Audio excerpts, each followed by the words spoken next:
Soul land में रीइंकार्नेट होकर मैंने सोचा कि खतरनाक अटैक टाइप सोल मास्टर बनूंगा, लेकिन मेरी हीलिंग सोल अवेकन हो गई। पैसा बर्बाद बहन। सॉरी। ऊपर से देखने में एकदम सीधा साधा 12 विंग्ड प्रेयर एंजल जो सबकी हीलिंग करके सबका चहेता बना फिरता है, लेकिन अंदर की बात किसी को नहीं पता। पीठ पीछे मेरा दूसरा सोल ब्लेजिंग एंजल अनलॉक हो चुका है। अल्टीमेट फायर और अल्टीमेट लाइट का ऐसा डेडली कॉम्बिनेशन कि 95वें लेवल के टाइटल दौलू को भी एक ही पंच में ढेर कर दे।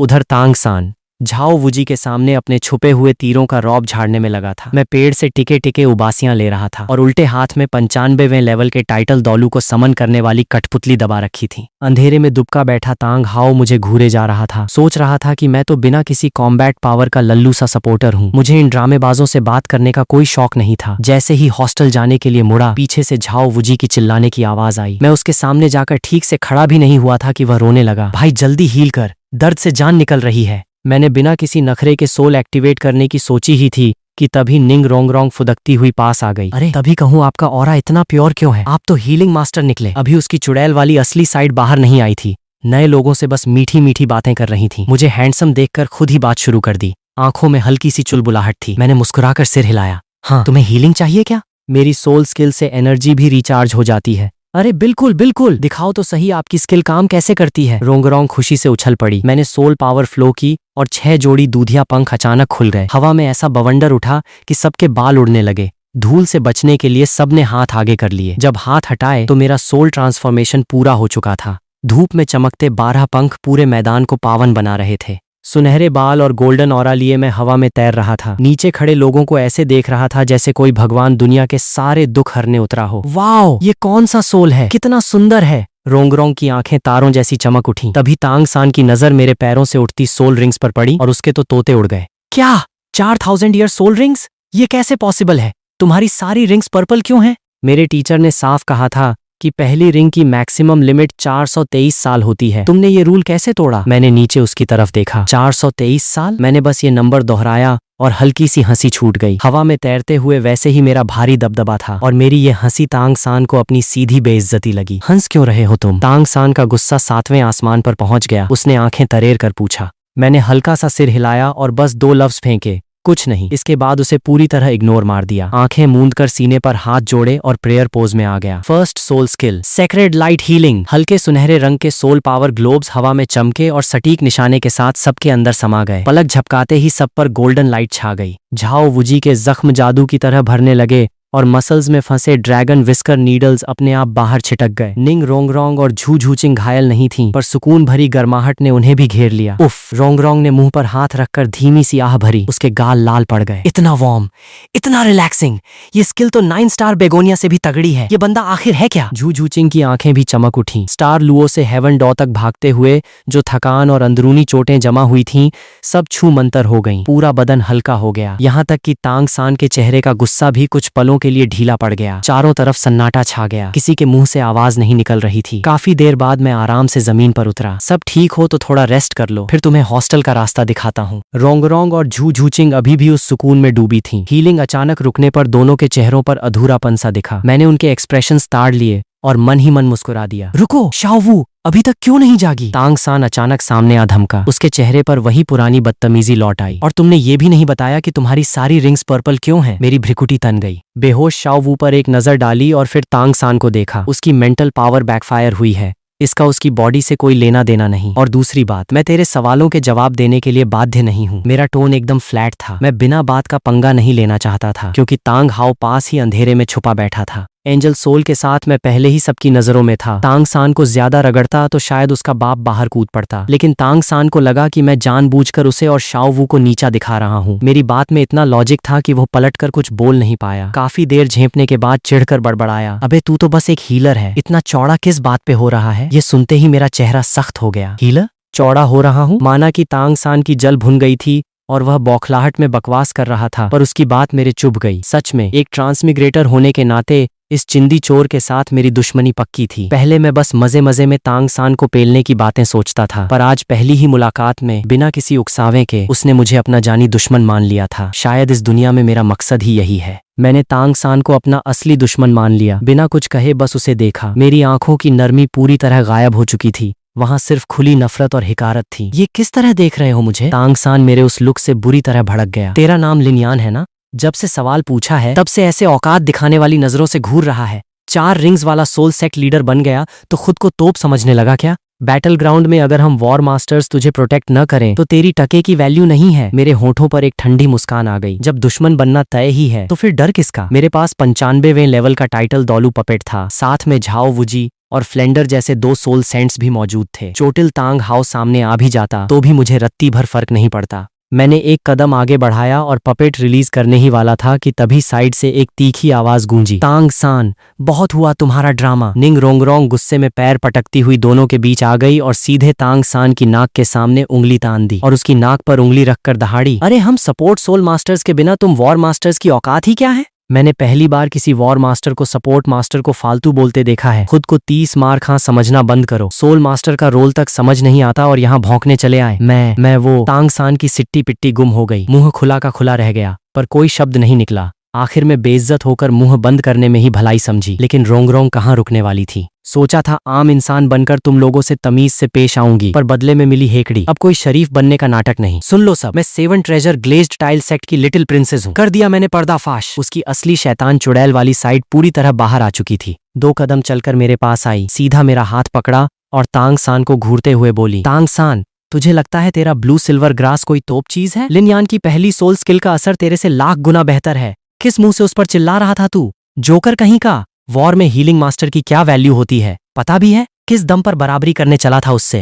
तांग सान का दिमाग पूरी तरह सुन्न हो गया। मुंह फाड़े हकलाता रहा, गले से बस घुरघुराहट निकली। बहुत देर बाद मरे मन से बोला, पर अभी तो तू खुद ही कह रही थी कि मेरा ब्लू सिल्वर ग्रास बहुत सही है। अरे तो वो तब की बात थी, अब बात अलग है। रोंगरोंग ने ऐसे कहा जैसे दुनिया का सबसे बड़ा सच बोल रही हो। अगर हमेशा पास्ट का ही रोना रोना है तो जब तू पैदा हुआ था तब से आज का कंपैरिजन क्यों नहीं कर लेता? Hands down. तांग सान का सिस्टम पूरी तरह हैंग हो गया। लिनयान, छोड़ो इस बेवकूफ को, इसे सपोर्ट मास्टर की कद्र तक नहीं पता। पूरा वाइब किलर है। रोंगरोंग ने मेरा हाथ और कसकर पकड़ा और आगे बढ़ने लगी। साफ दिखा रही थी कि वो पूरी तरह मेरी साइड है। मैं खुद थोड़ा हैरान था। मैं तो तांग सान से सीधे 2-2 हाथ करने के मूड में था, पर रोंगरोंग ने बीच में आकर पपेट का एक चांस फालतू वेस्ट होने से बचा लिया। मैं रोंगरोंग के साथ जाने ही वाला था कि पूरी तरह ठीक हो चुका झाओ वुजी अचानक बोल पड़ा, अरे लिनयान, उस छोटे खरगोश को भी जरा हील कर दे भाई, वरना ये यहीं मत्था पच्ची करता रहेगा। मैंने मुड़कर देखा। झाओ वुजी का चेहरा अजीब सा खिंचा हुआ था, जैसे किसी के दबाव में बोल रहा हो। मुझे तुरंत समझ आ गया, पक्का तांग हाओ ने इसे सीक्रेटली धमकाकर मैसेज भेजा होगा।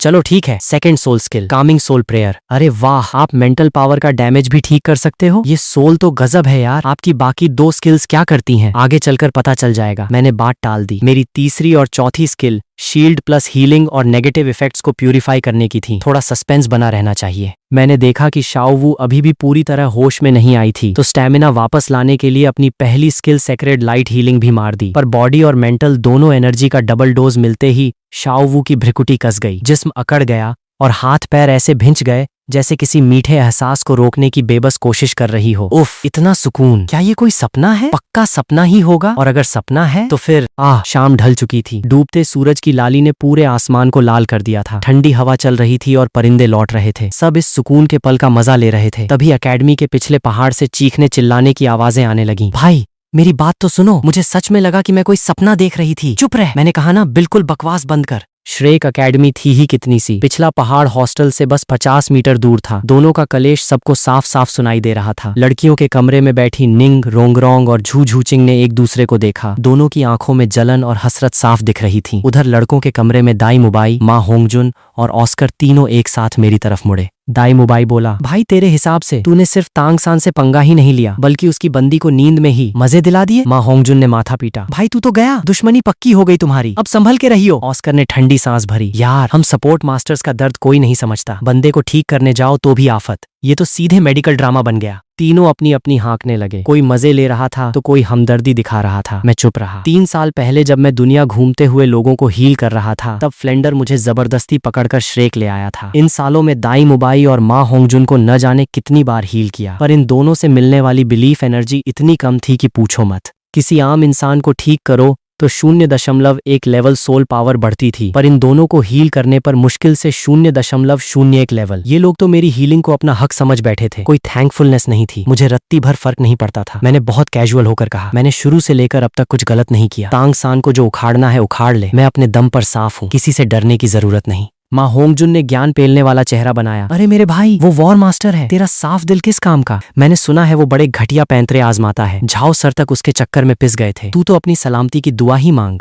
ऊपर से सलाह दे रहा था, पर अंदर से चाह रहा था कि तांग सान से मेरा फसाद हो जाए। मैं उसके फालतू ड्रामे को इग्नोर करके कमरे में सिस्टम का रिवॉर्ड क्लेम करने जा ही रहा था कि तभी दाई मुबाई माँ होंगजुन पर बरस पड़ा। साले मोटे, क्या बकवास कर रहा है तू? लिन यान ने इतने सालों में हमें कितनी बार हील किया है, भूल गया? अब उस पर बात आई है तो तू ताने मार रहा है? माँ होंगजुन हकबका गया, झेपते हुए बोला, अरे भाई, मैं ताने नहीं मार रहा था, बस अलर्ट कर रहा था। बस कर। दाई मुबाई ने उसे डांट कर चुप कराया और पूरी संजीदगी से मेरी तरफ देखा। लिन यान, तू टेंशन मत ले, मैं तेरे पीछे खड़ा हूँ। तांग सान ने अगर तुझ पर हाथ उठाने की कोशिश भी की तो पहले उसे दाई मुबाई से निपटना पड़ेगा। माँ होंगजुन ने तुरंत पलटी मारी। हाँ भाई, मेरा भी वही मतलब था, बस बात गलत निकल गई। दिल पे मत लियो यार। मैंने आंखें सिकोड़ कर देखा और 1 सेकंड में दाई मुबाई का गेम समझ गया। ये शातिर बंदा मुझे अपना पर्सनल हेल्थ पैक बनाकर रखना चाहता था। स्टार लुओ की रॉयल फैमिली का खून था, लोगों के इमोशंस से खेलना अच्छे से जानता था। अगर मेरे पास सिस्टम ना होता तो शायद मैं भी इस ड्रामे में पिघल जाता। लिन यान, सच बताऊं तो इतने सालों में अगर तू ना होता तो मेरी बॉडी में कितने अंदरूनी जख्म भर जाते। तेरे होने की वजह से ही हम सोल एरिना में बिना डरे लड़ पाते हैं। दाई मुबाई जोश में आकर खड़ा हो गया। खिड़की से आती शाम की धूप उस पर पड़ रही थी, आधा चेहरा लाल, आधा अंधेरे में। लग रहा था जैसे कोई सच्चा यारों का यार खड़ा हो। उसने मेरी आंखों में देखकर एक एक लफ्ज चबाते हुए कहा, मैंने डिसाइड कर लिया है, आज से तू मेरा सबसे जिगरी यार है। ज्यादा लंबी चौड़ी बात नहीं करूंगा। भाई माना है तो बस दिल से माना है। माँ होंगजुन तुरंत पीछे से बोला,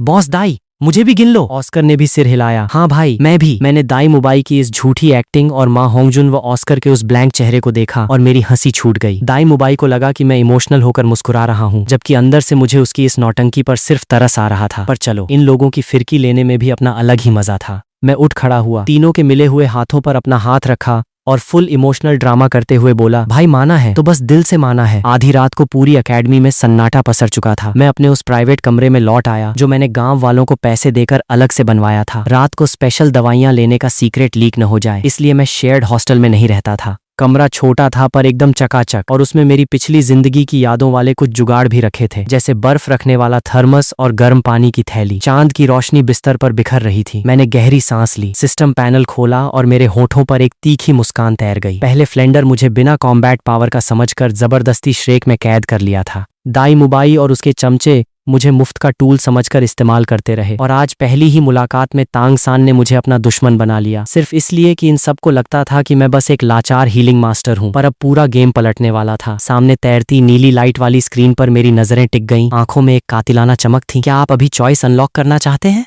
एक बार प्रोसेस शुरू होने के बाद इसे कैंसिल नहीं किया जा सकता। हाँ बिल्कुल। स्क्रीन पर तुरंत अनगिनत सोल्स की लिस्ट चमक उठी। ब्लू सिल्वर ग्रास और सिकल से लेकर सी गॉड और 6 विंग्ड एंजल तक। पूरे दौलू महाद्वीप में जितने भी सोल्स थे सब मौजूद थे, और कुछ तो ऐसे थे जिनका नॉवेल्स में जिक्र तक नहीं था। मैंने बिना एक पल गंवाए सर्च बार में टाइप किया, एंजल। ट्विन सोल्स में कंपैटिबिलिटी ही सबसे बड़ा खेल होती है। मेरे पास पहले से एक एंजल सोल था, तो दूसरा भी एंजल सीरीज का होना सबसे बेस्ट था। गोल्डन ड्रैगन किंग या सिल्वर ड्रैगन किंग कितने भी धांसू क्यों न हो, अगर कंपैटिबिलिटी नहीं बैठी तो सब कचरा था। सर्च दबाते ही सारे एंजल सोल स्क्रीन पर फिल्टर हो गए। 6 winged angel, sacred angel, healing angel, और यहाँ तक कि मेरा मौजूदा प्रेयर एंजल भी। मैंने थोड़ा सोचा और 6 विंग्ड एंजल व उसकी ब्रांच सेक्रेड एंजल को सीधे रिजेक्ट कर दिया। सीधी सी बात थी। 6 विंग्ड एंजल की लेगेसी कियान दाओल्यू के हाथों से होकर जाती है। उसकी अपनी सगी पोती कियान रेनक्सुई मौजूद है, तो वो भगवान बनने का चांस मुझे तो देने से रहा। चुनना ही है तो ऐसा चुनो जिसका 6 विंग्ड एंजल से कोई लेना देना न हो, बल्कि जो उसका कट्टर विरोधी हो। मैंने स्क्रीन स्क्रॉल की और तुरंत 2 ऑप्शंस पर नजरें टिक गईं, फॉलन एंजल और ब्लेजिंग एंजल। पहला डार्क पर्पल और गोल्डन बॉर्डर में चमक रहा था, दूसरा धधकते सुनहरे लाल पंखों के साथ। Fallen angel, ultimate darkness attribute. Sacred angel का सीधा एंटीडोट, कर्स, करप्शन और शैडो डोमेन पर पूरा कंट्रोल। लाइट सोल्स को पूरी तरह दबा देता है। ब्लेजिंग एंजल, अल्टीमेट लाइट और अल्टीमेट फायर एट्रीब्यूट। किसी तारीफ का मोहताज नहीं, इसके हमेशा धधकते पंख तुम्हें इंसानी सीमाओं से परे ले जाते हैं। ये सोल खुद अपनी सोल रिंग्स बनाता है, जो ताकत बढ़ने के साथ अपने आप इवॉल्व होती रहती हैं। मेरी आंखें चमक उठीं। इसमें सोचना ही क्या था, आधा सेकंड भी सोचना सिस्टम की तौहीन होती। फॉलन एंजल मेरे मौजूदा प्रेयर एंजल से क्लैश करता और लाइट एट्रीब्यूट की वजह से दब जाता। वहीं ब्लेजिंग एंजल न सिर्फ पूरी तरह मैच कर रहा था बल्कि अपनी सोल रिंग्स खुद बनाकर उन्हें इन्वॉल्व भी कर सकता था। एकदम परफेक्ट पैकेज। और इसका डिस्क्रिप्शन देखकर लग रहा था कि इसमें किसी गॉड की गद्दी छीनने की जरूरत नहीं थी। ये बिलीफ एनर्जी के दम पर खुद का नया गॉड थ्रोन बना सकता था। कियान दाओल्यू के तलवे चाटने का कोई झंझट ही नहीं। मैं ब्लेजिंग एंजल चुनता हूँ। मेरी आवाज में पक्का इरादा था। उंगली सीधे ब्लेजिंग एंजल के ऑप्शन पर जा टिकी। Second soul blazing angel successfully unlocked. System की आवाज गूंजते ही आसमान से एक खौफनाक और पवित्र एनर्जी सीधे मेरे शरीर में उतर आई। पलक झपकाते ही मेरा ब्लेजिंग एंजल सोल एक्टिवेट हो गया। उस छोटे से कमरे में आग की लपटों से घिरे 6 जोड़ी सुनहरे लाल पंख धमाके के साथ खुल गए। कमरे का सामान उड़कर इधर उधर बिखर गया। भयंकर गर्मी से कपड़े सुलगने लगे और मेटल की चीजें तक पिघलने की कगार पर आ गईं। पैरों के नीचे रहस्यमयी डिजाइन्स वाली 4 पर्पल सोल रिंग्स धीरे धीरे ऊपर उठीं और एक रिदम में घूमने लगीं। मैंने एक गहरी सांस ली। असली पावर की फीलिंग यही होती है। लाजवाब। ब्लेजिंग एंजल का बफ पूरे जिस्म में दौड़ गया। रग रग में ताकत का ऐसा सैलाब उमड़ा जो मैंने पहले कभी महसूस नहीं किया था। मैंने मुट्ठियां कसकर भींच लीं। अंदर से एक बेखौफ कॉन्फिडेंस फूट पड़ा। लेवल 47। दूसरा सोल जागने और 4000 ईयर सोल रिंग्स के खुद पैदा होने से मेरा लेवल सीधे 42 से 47 पर छलांग मार गया। इसके अलावा मेडिटेशन से कल्टीवेट करने का रास्ता भी खुल गया। अब लोगों को हील करके बिलीफ एनर्जी सोखने के साथ साथ मेरे पास कल्टीवेशन के 2 रास्ते थे। मजा आ गया। पहले लगता था कि डबल अल्टीमेट एट्रीब्यूट्स की वजह से स्पीड स्लो हो जाएगी, पर अब अगर कायदे से मेहनत की तो दोनों तरीकों को मिलाकर मैं किसी भी नॉर्मल बंदे से आगे निकल जाऊंगा। ब्लेजिंग एंजल क्या गजब चीज हाथ लगी है। इतने साल सिर्फ सपोर्ट मास्टर बनकर झेलता रहा, अब जाकर असली तबाही मचाने का टाइम आया है। तांग सान फ्लेंडर बेटा, अब आएंगे तुम्हारे अच्छे दिन। बिखरे हुए कमरे में खड़े होकर मैंने खिड़की से बाहर अंधेरे आसमान की तरफ देखा, जैसे सामने मेरे वो सारे दुश्मन खड़े हों। उसी वक्त श्रेक अकेडमी के पिछले पहाड़ पर। मालिक, अब तो सारा गुस्सा उतर गया होगा, अब तो मैं जा सकता हूँ ना? तांग हाओ के हाथों बुरी तरह पिटा हुआ झाओ वुजी सूजे हुए चेहरे के साथ गिड़गिड़ा रहा था। सामने 10 लाख साल की सोल रिंग वाला टाइटल दौलू खड़ा हो तो जान बचाने के लिए दांत निपोरने ही पड़ते हैं। झाओ वुजी के सीने में आग लगी हुई थी। दिन में तांग सान पर इतना रहम खाया और रात को उसी के बाप ने बच्चे को सताने का इल्जाम लगाकर कूट दिया। बाप बेटे दोनों एक नंबर के एहसान फरामोश और दबंग थे। तांग हाओ ने भीगी बिल्ली बने झाओ वुजी और हाथ जोड़े खड़े फ्लेंडर पर एक नजर डाली। चेहरे पर हल्का सा घमंड लाते हुए रूखेपन से बोला, दफा हो जाओ। दोनों को लगा कि जान बची। उल्टे पैर मुड़ने ही वाले थे कि तांग हाओ की भारी आवाज दिमाग में गूंजी, रुको। दोनों के चेहरे का रंग उड़ गया। सड़े मुंह के साथ वापस घूमे। तांग हाओ ने गला खंकारते हुए पूछा, वो लिन यान नाम का लड़का, उसका क्या बैकग्राउंड है? लिन यान। फ्लेंडर सकपका गया। बिना ज्यादा सोचे तुरंत सच उगल दिया, मालिक वो लिन यान मुझे बाहर घूमते हुए मिला था। टैलेंटेड हीलिंग मास्टर था तो मैं उसे जबरदस्ती एकेडमी में खींच लाया। बोलते बोलते वो थोड़ा झेंप गया। तांग हाओ ने इस बात पर ध्यान नहीं दिया। पूरे महाद्वीप में सिर्फ स्पिरिट हॉल के कियान खानदान के पास एंजल सोल था। दिन में जब उसने लिन यान का 12 पंखों वाला प्रेयर एंजल देखा था तो उसके होश उड़ गए थे। शुक्र था कि उसमें शुद्ध लाइफ एनर्जी थी और कोई विंड ब्लेड नहीं था जो 6 विंग्ड एंजल से काफी अलग था। उसने त्योरियां चढ़ाकर पूछा, वो लड़का स्पिरिट हॉल का तो नहीं है? फ्लेंडर को तांग हाओ और स्पिरिट हॉल की पुरानी दुश्मनी याद आ गई। उसने तुरंत हाथ जोड़कर कसम खाई, बिल्कुल नहीं। मैं अपनी आत्मा पर हाथ रखकर कहता हूँ, वो अनाथ है और उसका स्पिरिट हॉल से दूर दूर तक कोई नाता नहीं है। उसे डर था कि कहीं तांग हाओ का गुस्सा लिन यान पर न फूट पड़े। आखिर लिन यान एकेडमी का सबसे काम का ब्लड बैंक था। माँ होंगजुन की आग शांत करने के लिए उसकी सख्त जरूरत थी और वैसे ही वो उसे खुद उठाकर लाया था। तांग हाओ ने ठंडी हुंकार भरी, बड़े आए भले प्रिंसिपल बनने वाले। मेरी और स्पिरिट हॉल की दुश्मनी जानते हुए भी उसकी गारंटी ले रहे हो। जाकर शाओ सान को बोल देना लिन यान के साथ हर हाल में बनाकर रखे। फ्लेंडर ने जब उसे इतना सीरियस देखा तो तुरंत हामी भर दी, मालिक आप बेफिक्र रहो, मैं लिन यान को खुद तांग सान के करीब लाऊंगा। आगे चलकर शाओ सान की सेफ्टी में कोई कसर नहीं छूटेगी। तांग हाओ की आंखें ठंडी पड़ गईं। मैंने करीब लाने को नहीं, लिन यान को तांग सान का चमचा यानी सबऑर्डिनेट बनाने को कहा है। तांग सान पूरे महाद्वीप का दूसरा ट्विन सोल जीनियस है। आगे चलकर स्पिरिट हॉल को जड़ से उखाड़ने की जिम्मेदारी उसी के कंधों पर होगी। लिन यान का टैलेंट ठीक ठाक है, वह एक वफादार सिपाही की तरह काम आ सकता है। तुझे उसका ब्रेन वॉश करके उसे तांग सान का गुलाम बनाना होगा, बिल्कुल वैसे जैसे कभी 4 सिंगल एट्रीब्यूट क्लैन हाउतियान सेक्ट की गुलामी करते थे। समझ आया? फ्लेंडर ने मन ही मन उसे गालियों से नवाजा। बड़ी मुश्किल से टैलेंटेड लौंडे ढूंढ कर लाओ और सारे तांग सान की चाकरी में लगा दो। पर इस वक्त पंगा लेना मतलब सीधे मौत थी। उसने अपने अंदर का गुस्सा दबाया और झुककर बोला, मालिक आप निश्चिंत रहें, मैं उसका माइंडसेट वैसे ही तैयार करूंगा। तांग हाओ ने तसल्ली से सिर हिलाया, बहुत बढ़िया, तू समझदार आदमी है। जब शाओ सान अपना बदला पूरा कर लेगा तो स्पिरिट हॉल के मलबे से तुम्हें और झाओ वुजी को भी मलाई चखने को मिलेगी। आज के लिए काफी है,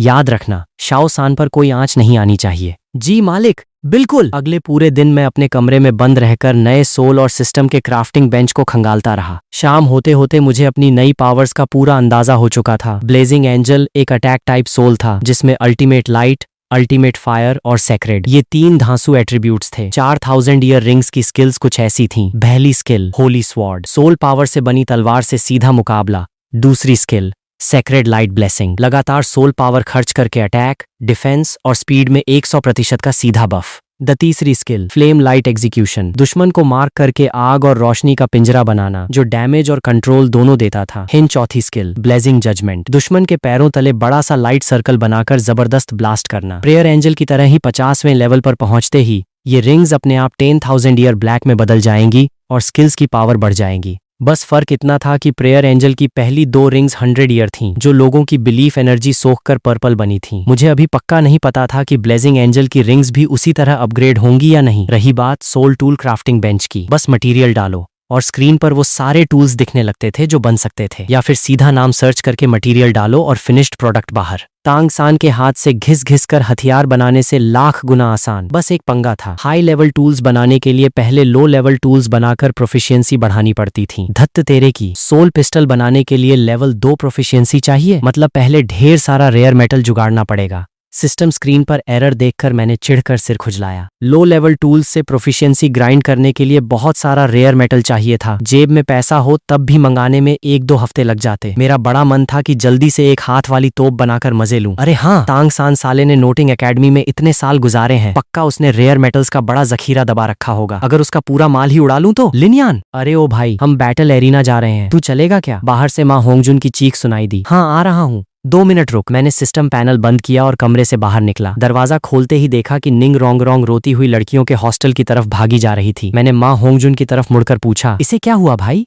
माँ होंगजुन ने चुगली वाले अंदाज में मुंह बनाया, अरे वो 7 ट्रेजर की महारानी है ना, दोपहर में प्रिंसिपल का टास्क पूरा नहीं किया और ऊपर से हेकड़ी दिखा रही थी। दोनों में जमकर गाली गलौज हुई और वो तो प्रिंसिपल को धमकी देकर आ गई। भाई बहुत खतरनाक बंदी है। उसकी आंखें बंद दरवाजे पर टिकी थीं, पूरा मजा ले रहा था। मैंने सिर पकड़ लिया। प्रिंसिपल को बोल थोड़ा वेट करें, मैं जरा देख कर आता हूँ। अरे लिनयान, उस ड्रामेबाज के मुंह मत लग भाई, फालतू में अपने लिए मुसीबत मोल लेगा। तू चिल कर, संभाल लूंगा। मैं बिना रुके सीधा लड़कियों के हॉस्टल की तरफ बढ़ गया। सिस्टम के मुताबिक कल ही रोंगरोंग का अफेक्शन लेवल 70% पहुंच चुका था। इस वक्त उसे पटाना सबसे आसान था। अगर ये मिशन पूरा हुआ तो स्पेशल चार्म्स के साथ साथ सोल बोनस या अमर जड़ी बूटियां भी मिल सकती थीं। इस वक्त वो पूरी टूटी हुई थी, सांत्वना की सख्त जरूरत थी। इंप्रेशन जमाने का इससे सॉलिड मौका नहीं मिल सकता था। आज ही काम पक्का हो सकता था। ठक ठक ठक, दरवाजा 3 बार खटखटाया। अंदर से सिर्फ सिसकियों की आवाज आई, कोई जवाब नहीं। आधा मिनट रुकने के बाद मैंने आवाज दी, अगर कुछ नहीं बोलेगी तो मैं अंदर आ रहा हूँ। अंदर से फिर भी कोई मनाही नहीं आई। मैंने इसे हाँ समझा और पुराना लकड़ी का दरवाजा धीरे से धकेल दिया। कोई रुकावट नहीं हुई तो मैं आराम से अंदर चला गया। कमरे में हल्का अंधेरा था। निंग रोंग रोंग बिस्तर पर सिमट कर बैठी थी। आंखें रो रो कर लाल हो चुकी थीं और गालों पर आंसुओं के निशान थे। एकदम लाचार और मासूम लग रही थी। लिनयान, तुम भी मेरा मजाक उड़ाने आए हो क्या? पागल है क्या?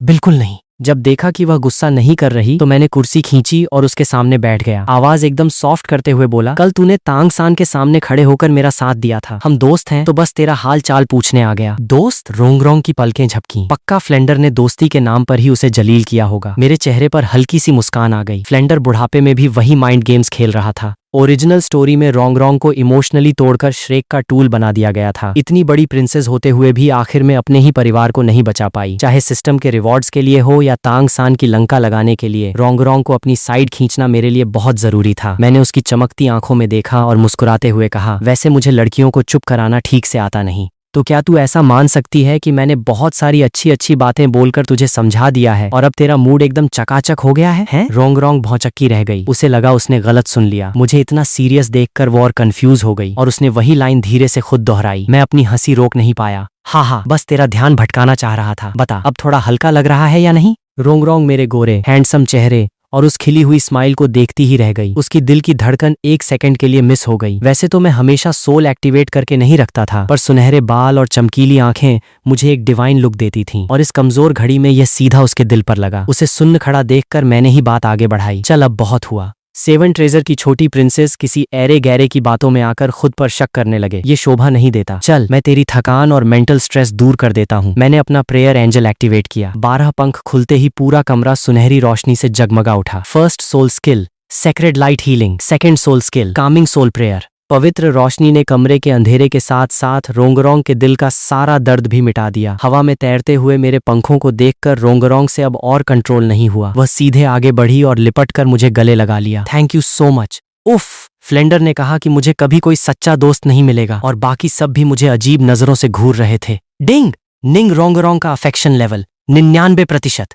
बस 1% और। बहती गंगा में हाथ धोने का फॉर्मूला सच में काम कर गया था। मेरे चेहरे पर चौड़ी मुस्कान फैल गई और मैंने धीरे से उसे अलग किया। कमर पर रखे हाथ को हल्का सा पीछे खींचा। आंखें चार हुईं। दोनों के चेहरे इतने करीब थे कि एक दूसरे की सांसें महसूस हो रही थीं। रोंगरोंग के गाल टमाटर जैसे लाल पड़ गए, सांसें भारी होने लगीं और उसने मदहोश होकर धीरे धीरे आंखें मूंद लीं। चलो, अब मैं ज्यादा देर नहीं रुक सकता। थोड़ी देर में प्रिंसिपल और बाकी सबके साथ बैटल एरेना भी जाना है। मेरा टोन एकदम नॉर्मल और वही पहले जैसा शांत था। रोंगरोंग एकदम से फ्रीज हो गई। आंखों में हैरानी और शर्मिंदगी साफ दिख रही थी। इससे पहले कि वह कुछ समझ पाती, मैंने उसे संभालकर आराम से बिस्तर पर बिठा दिया। जब तक वह हक्की बक्की बैठी थी, मेरे पैरों तले 2 सोल रिंग्स चमकी। कलाई घुमाकर मैंने 2 चमकते सुनहरे पंख बनाए और उसकी तरफ बढ़ा दिए। इन 2 फेदर्स में मेरी हीलिंग स्किल्स भरी हैं। बस हथेली में दबाकर रखना, जरूरत पड़ने पर एनर्जी अपने आप मिल जाएगी। रोंगरोंग ने वो पंख कसकर पकड़े और मुंह उठाकर देखा। जा रहे हो? तो क्या रात को वापस आकर थोड़ी देर और बैठोगे मेरे पास? मैंने भौहें मटकाई और मुस्कुरा दिया।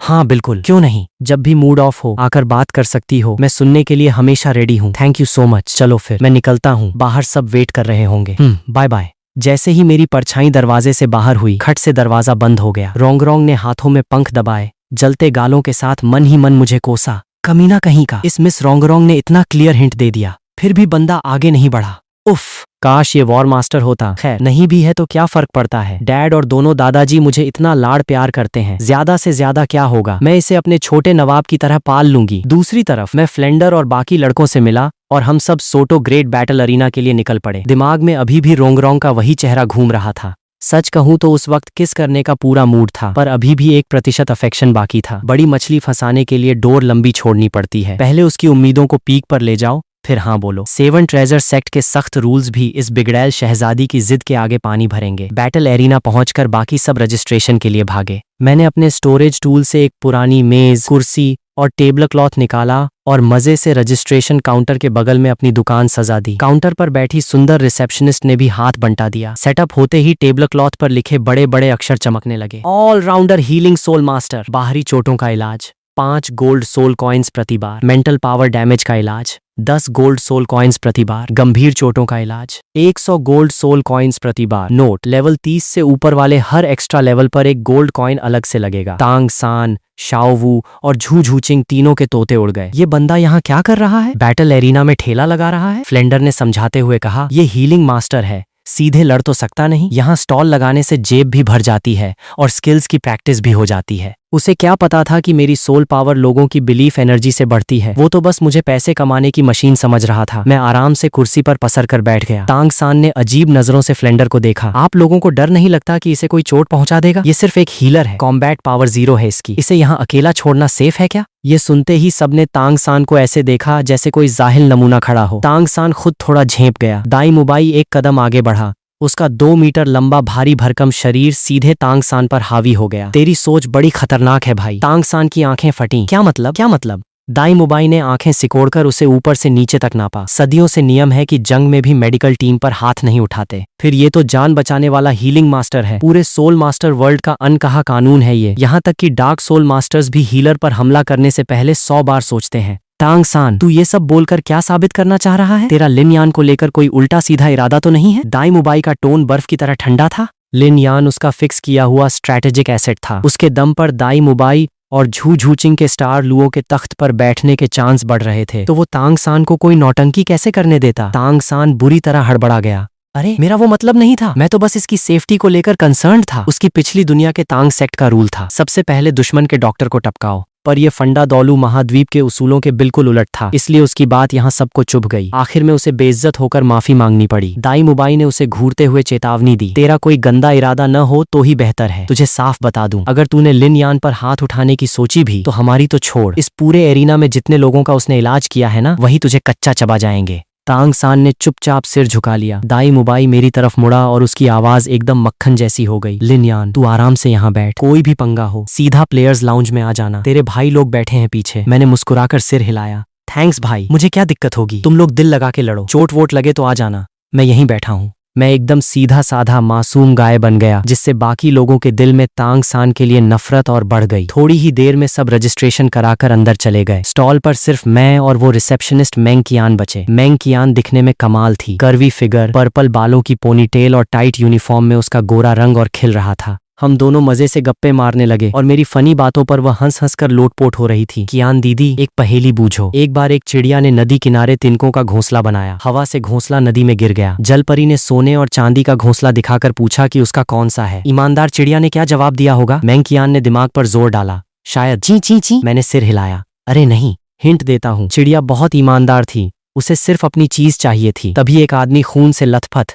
लंगड़ाता हुआ वहां आ गिरा। उसका एक हाथ टूटा हुआ लटक रहा था और चारों तरफ खून की भयंकर बदबू फैल गई। अरे भाई छोड़ो पहेली, जल्दी जल्दी इलाज करो, मेरा दम निकल रहा है। मैंने तुरंत सोल एक्टिवेट किया। कोई सीन नहीं है भाई, पर इस लेवल की चोट के 100 गोल्ड कॉइन्स लगेंगे। सामने खड़े दोनों लोग सकपका गए, उनके चेहरे पर लाचारी छा गई। साथ आई पतली लंबी कैट। सिस्टर ने झिझकते हुए दबी आवाज में कहा, क्या क्या हम ये पैसा बाद में दे सकते हैं? जैसे ही अगली फाइट जीतेंगे चुका देंगे। आवाज एकदम धीमी पड़ गई। अगर उसके पार्टनर रैट ब्रदर का इलाज अभी नहीं हुआ तो उसका कल्टीवेशन बर्बाद हो जाता, जान भी जा सकती थी। मजबूरी में उसे हाथ फैलाने पड़े। First soul skill, sacred light healing. मैंने दोनों हाथ जोड़े और सुनहरे गोले रैट ब्रदर के जिस्म में उतार दिए। गोल्डन लाइट ने उसे घेर लिया और जख्म देखते ही देखते भरने लगे। खून की बदबू सेक्रेड लाइट में गायब हो गई। बदले में 2 बिलीफ एनर्जी के धागे मेरे अंदर समाये और लेवल 47 की सोल पावर में एक हल्का सा इजाफा हुआ। अरे हम तो पुराने जानने वाले हैं, मैं रैट भाई को ऐसे तड़पते कैसे छोड़ सकता हूँ? 12 पंखों को समेटते हुए मैंने बहुत ही अपनापन दिखाते हुए कहा, कैट दीदी, पैसों की बात बाद में कर लेंगे, पहले आप रैट भाई को ले जाकर आराम कराओ। ये कैट रैट डुओ एरिना का रेगुलर पेयर था। इनसे जान पहचान पुरानी थी। उधार पर इलाज करने से एक तो एहसान चढ़ जाता था, दूसरा बिलीफ एनर्जी भी डबल मिलती थी।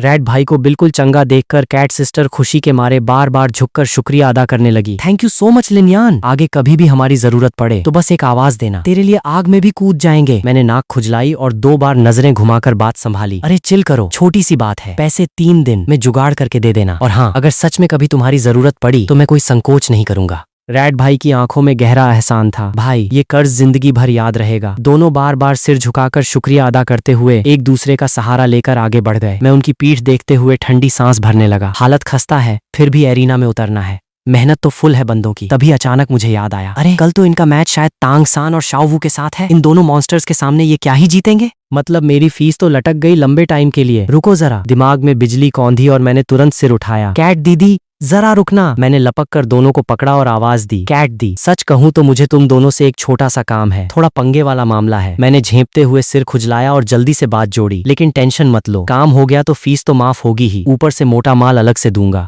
मोटा माल? कैट और रैट ने हैरान होकर एक दूसरे को देखा, फिर फुल सीरियस होकर मेरी तरफ घूमे। किसको टपकाना है? अरे भाई साहब, मेरी सांस अटक गई। मैंने तुरंत हाथ हिलाए। अरे नहीं नहीं, गलत समझ गए, कोई मर्डर वर्डर नहीं करना, बस एक सामान उठाना है। मैं बेबसी से हंसा, इधर उधर नजर दौड़ाई और दोनों के कंधे पर हाथ रखकर उन्हें चुपचाप एक कोने में ले गया। आधी रात हो चुकी थी, आसमान में धुंधला चांद था और ठंडी हवा ने एरिना के खाली हॉल में मेरी और मेंग कियान की सुस्ती उड़ा दी थी। तभी आखिरी बैच बाहर निकला। फ्लेंडर पूरी श्रेक पलटन को लेकर आ रहा था। लिन यान, सामान समेट, एकेडमी निकल रहे हैं। फ्लेंडर ने दूर से हाथ हिलाया। आया सर, मैंने आवाज दी और टेबल समेटने लगा। पूरी रात में कम से कम 20-30 लोगों का इलाज निपटाया था। मेंग कियान से गप्पे लड़ाते लड़ाते जेब में 200 से ज्यादा गोल्ड कॉइन्स आ चुके थे और लेवल 47 की सोल पावर भी हल्की सी बढ़ गई थी। इस रफ्तार से हर रात दुकान लगाई तो अगले महीने तक लेवल 48 पक्का था। टेबल कुर्सी स्टोरेज में डालकर मैंने मेंग कियान को अलविदा कहा। चलो कियान दीदी, मैं निकलता हूँ, कल मिलते हैं।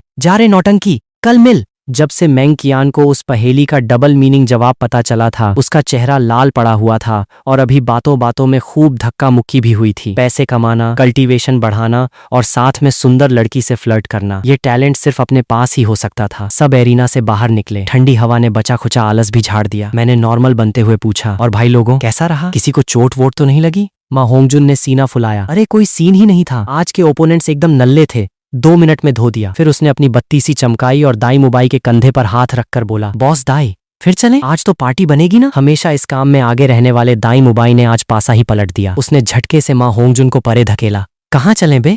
हट यहाँ से। धक्का इतना जोरदार था कि माँ होंगजुन लड़खड़ा गया। संभल कर उसने हक्का बक्का होकर पूछा, क्या हुआ भाई? बॉस दाई, आज उस गली नहीं जाना क्या? वो जुड़वा बहनों से मिलने का प्लान था ना अपना। क्या सीन है? ओह समझ गया, नई बंदी सेट हो गई क्या? सच में यार, बॉस दाई के लिए लड़कियां बस एक रिसोर्स हैं। इतना हैंडसम होना भी वरदान है भाई। साले मोटे, मैंने बोला ना दफा हो जा। कान में सुनाई नहीं देता क्या? दाई मुबाई ने देखा कि झू झूचिंग के सामने यह रायता फैला रहा है तो उसका पारा चढ़ गया। तुझे जहां मुंह मारना है मार, मेरा दिमाग मत चाट। उसे डांटकर उसने तुरंत मक्खन जैसा चेहरा बनाकर झू झूचिंग की तरफ देखा। झूचिंग, इसकी बकवास पर ध्यान मत दे, मैं वैसा बिल्कुल नहीं, मुझे कोई इंटरेस्ट नहीं है। झू झूचिंग ने उसे बोलने का मौका ही नहीं दिया और मुंह फेर कर आगे बढ़ गई। दाई मुबाई पीछे जाना चाहता था पर इतने लोगों के सामने ईगो आड़े आ गई तो बस दूर से दो आवाजें देकर रह गया। मैं शरीफ बनकर माँ होंगजुन के पास गया। अरे मोटे, तू भी ना मुबाई के फटे में टांग क्यों अड़ाता है? अरे मैंने क्या गलत बोल दिया भाई? माँ होंगजुन रोनी सूरत बनाकर चीखा। मैंने तो बस मजे के लिए पूछा था, ये बात तो हम रोज करते हैं, पता नहीं आज कौन सा दौरा पड़ गया इसे। बोलते बोलते उसने दाई मुबाई की तरफ देखकर आंखें मटकाईं। दाई मुबाई ने पीछे मुड़कर यह देख लिया। उसकी नजरें मिलते ही माँ होंगजुन सहम गया, पर दाई मुबाई को अपना गुस्सा निकालने का बहाना मिल गया।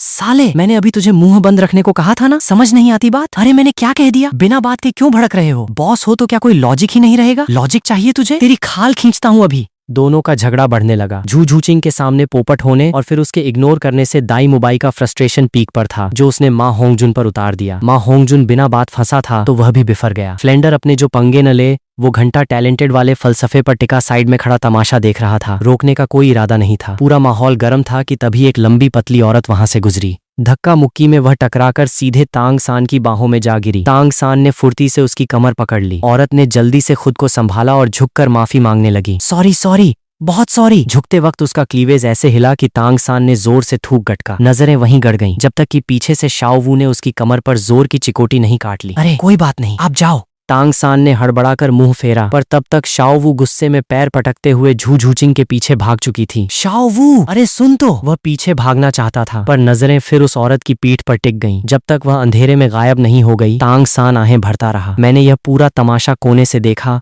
और मेरे होठों पर एक कातिलाना मुस्कान आ गई। थोड़ी देर में दाई मुबाई और माँ होंगजुन का ड्रामा खत्म हुआ। मोटा अकेले ही मजे लेने निकल गया। बाकी सब अकेडमी लौटने ही वाले थे कि अचानक एक जोरदार चीख ने सबके कान खड़े कर दिए। अरे मेरी बेल्ट कहाँ गई? मेरी बेल्ट किसने चुराई? तांग सान पागलों की तरह अपनी कमर टटोल रहा था। चेहरा पीला पड़ चुका था। उस बेल्ट में उसकी पूरी जिंदगी की कमाई थी। रेयर मेटल्स, गोल्ड कॉइन्स, बने हुए छुपे हथियार और कुछ आधे अधूरे सीक्रेट डिजाइन्स। अगर वो खो गई तो उसके पास रोने के लिए आंसू भी कम पड़ जाते। फ्लेंडर ने त्योरियां चढ़ाई। कौन सी बेल्ट बे? अरे मेरी स्टोरेज बेल्ट, 24 मूनलिट ब्रिजेस। तांग सान सड़क पर ही अपने कुर्ते पायजामे झाड़ने लगा। पागलों की तरह बड़बड़ा रहा था। इतनी बड़ी बेल्ट हवा में कैसे गायब हो गई? मेरे टीचर का दिया हुआ इकलौता गिफ्ट था वो। तुम में से किसने हाथ मारा है मेरी बेल्ट पे? दाई मुबाई ने चिढ़कर उसे घूरा। अबे किसके पास इतना फालतू टाइम है? घर से पहन के भी निकला था या भूल आया? इम्पॉसिबल, टीचर का दिया हुआ गिफ्ट है, मैं हमेशा पहन कर रखता हूँ। पूरा शरीर टटोलने के बाद तांग सान को यकीन हो गया कि बेल्ट सच में गायब है। उसने बिजली की रफ्तार से दिन भर का एक एक पल याद किया। सोकर उठना, एडमिशन, कल्टीवेशन, फिर एरिना में फाइट्स, सब नॉर्मल था। तभी उसके दिमाग में वो हसीन टक्कर कौंधी। उसने माथा पकड़ लिया। कहीं वो औरत तो नहीं थी? फ्लेंडर हक्का बक्का रह गया है। वो तो बस साइड से टकराई थी। उतनी देर में कोई तेरी पूरी बेल्ट खोल लेगा? कुछ भी मतलब। तांग सान को भी यह बात हजम नहीं हो रही थी, पर इतनी बड़ी बेल्ट हवा में तो उड़ नहीं सकती थी। उसने वहां खड़े लोगों पर नजर दौड़ाई। सिर्फ फ्लेंडर, दाई मुबाई और मैं बचे थे। मुबाई अभी अभी झगड़ के हटा था। फ्लेंडर साइड में खड़ा था तो उसकी सुई सीधे मुझ पर आ टिकी। अबे मुझे क्या घूर रहा है? मैंने तुरंत पल्ला झाड़ा। पूरे दिन में मेरी तुझसे एक बात तक नहीं हुई। हर फसाद मेरे सर मढ़ना बंद कर। फ्लेंडर ने भी बात बिगड़ने से पहले तांग सान को डांट लगाई। बस कर तांग सान, बिना बात शक मत कर। लिन यान के पास अपनी खुद की स्टोरेज रिंग है, पैसों की कोई कमी नहीं है उसे। वो तेरी बेल्ट का क्या करेगा? फ्लेंडर अंदर से सब समझ रहा था। मुबाई और माँ होंगजुन का कलेश अलग बात थी, पर लिन यान और तांग सान के बीच सीधा तांग हाओ का कनेक्शन था। अगर इन दोनों में आग लगी तो तांग हाओ सीधे उसकी खाल खींच लेता। कल रात ही तो दोनों को मिलाकर रखने का फरमान सुनाया था। उसने तांग सान को समझाते हुए कहा, चलो पहले हॉस्टल चलो, हो सकता है तू भूल गया हो और आज बांधी ही न हो। कमरे में ढूंढ, फिर बात करेंगे। फ्लेंडर के बीच में कूदने से तांग सान को पीछे हटना पड़ा, वरना उसका पूरा इरादा मेरी तलाशी लेने का था।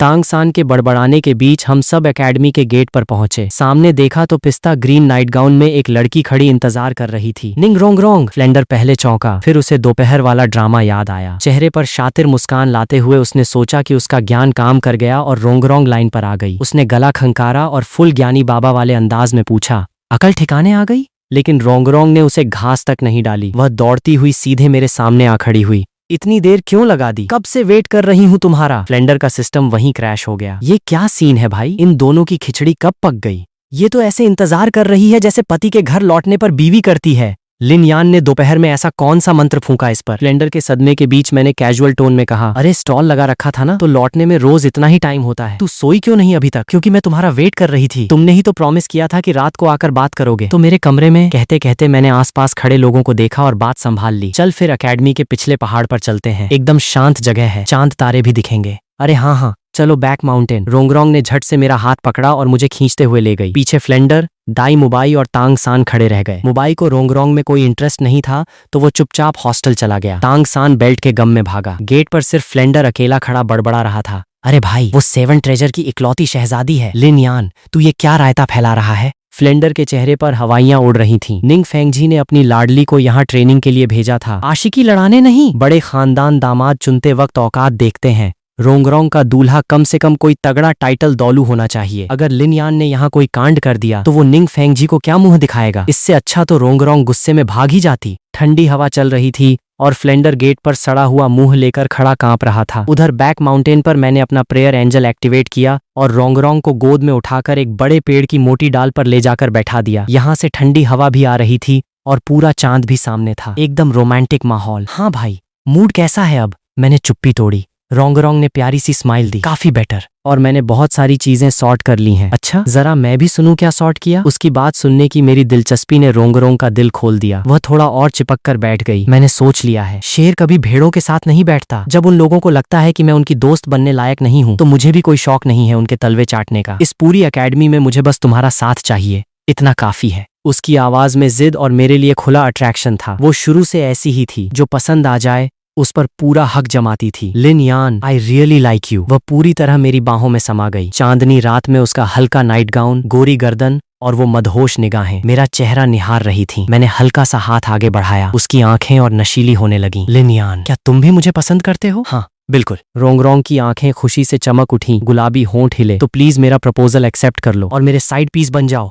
रोमांस का गुब्बारा एक झटके में फूट गया। मेरा सारा नशा काफूर हो गया। Side piece? मैंने माथे पर बल डालते हुए पूछा। जरा जो बोला वो दोबारा बोलना, शायद मेरे कान बज रहे हैं। रोंगरोंग की नजरें तुरंत झुक गईं, झेंपते हुए हकलाने लगी। वो मतलब क्या तुम मेरे साइड लवर बन सकते हो? सन्नाटा छा गया। मतलब बंदी सच में मुझे साइड चिक बनाने के मूड में थी। इस टाइमलाइन में रोंगरोंग अभी अभी क्लैन से निकली थी। ऑस्कर से दूर दूर तक कोई सीन नहीं था, तो मैं सीधा साइड पीस कैसे बन गया भाई? मेरा चेहरा अजीब सा बन गया। रोंगरोंग ने तुरंत बात संभाली। लिन यान मेरी बात तो सुनो। हमारे 7 ट्रेजर सेक्ट का सख्त कानून है, सपोर्ट मास्टर की शादी सिर्फ और सिर्फ किसी पावरफुल वॉर मास्टर से ही हो सकती है। मैं सेक्ट की अगली वारिस हूँ तो मुझे ये रूल फॉलो करना ही पड़ेगा। लेकिन दिल से मैं सिर्फ तुम्हें चाहती हूँ, कसम से। बचपन से लेकर आज तक मुझे तुम्हारे अलावा कोई लड़का इतना पसंद नहीं आया और ना कभी आएगा। मुझे समझ आ गया, सारा फसाद उस खानदानी कानून का था। मुझे लगा था कोई बचपन का रिश्ता तय है। मैंने टेढ़े मुंह से पूछा, तो मतलब तू मुझे सीधा रखेल बना रही है? थोड़ा ज्यादा नहीं हो गया ये? रोंगरोंग ने तुरंत हाथ जोड़कर यकीन दिलाया। अरे तुम टेंशन मत लो, आगे चलकर अगर मेरी किसी वॉर मास्टर से शादी हो भी गई तो भी मैं उसे हाथ तक नहीं लगाने दूंगी। मेरी बॉडी,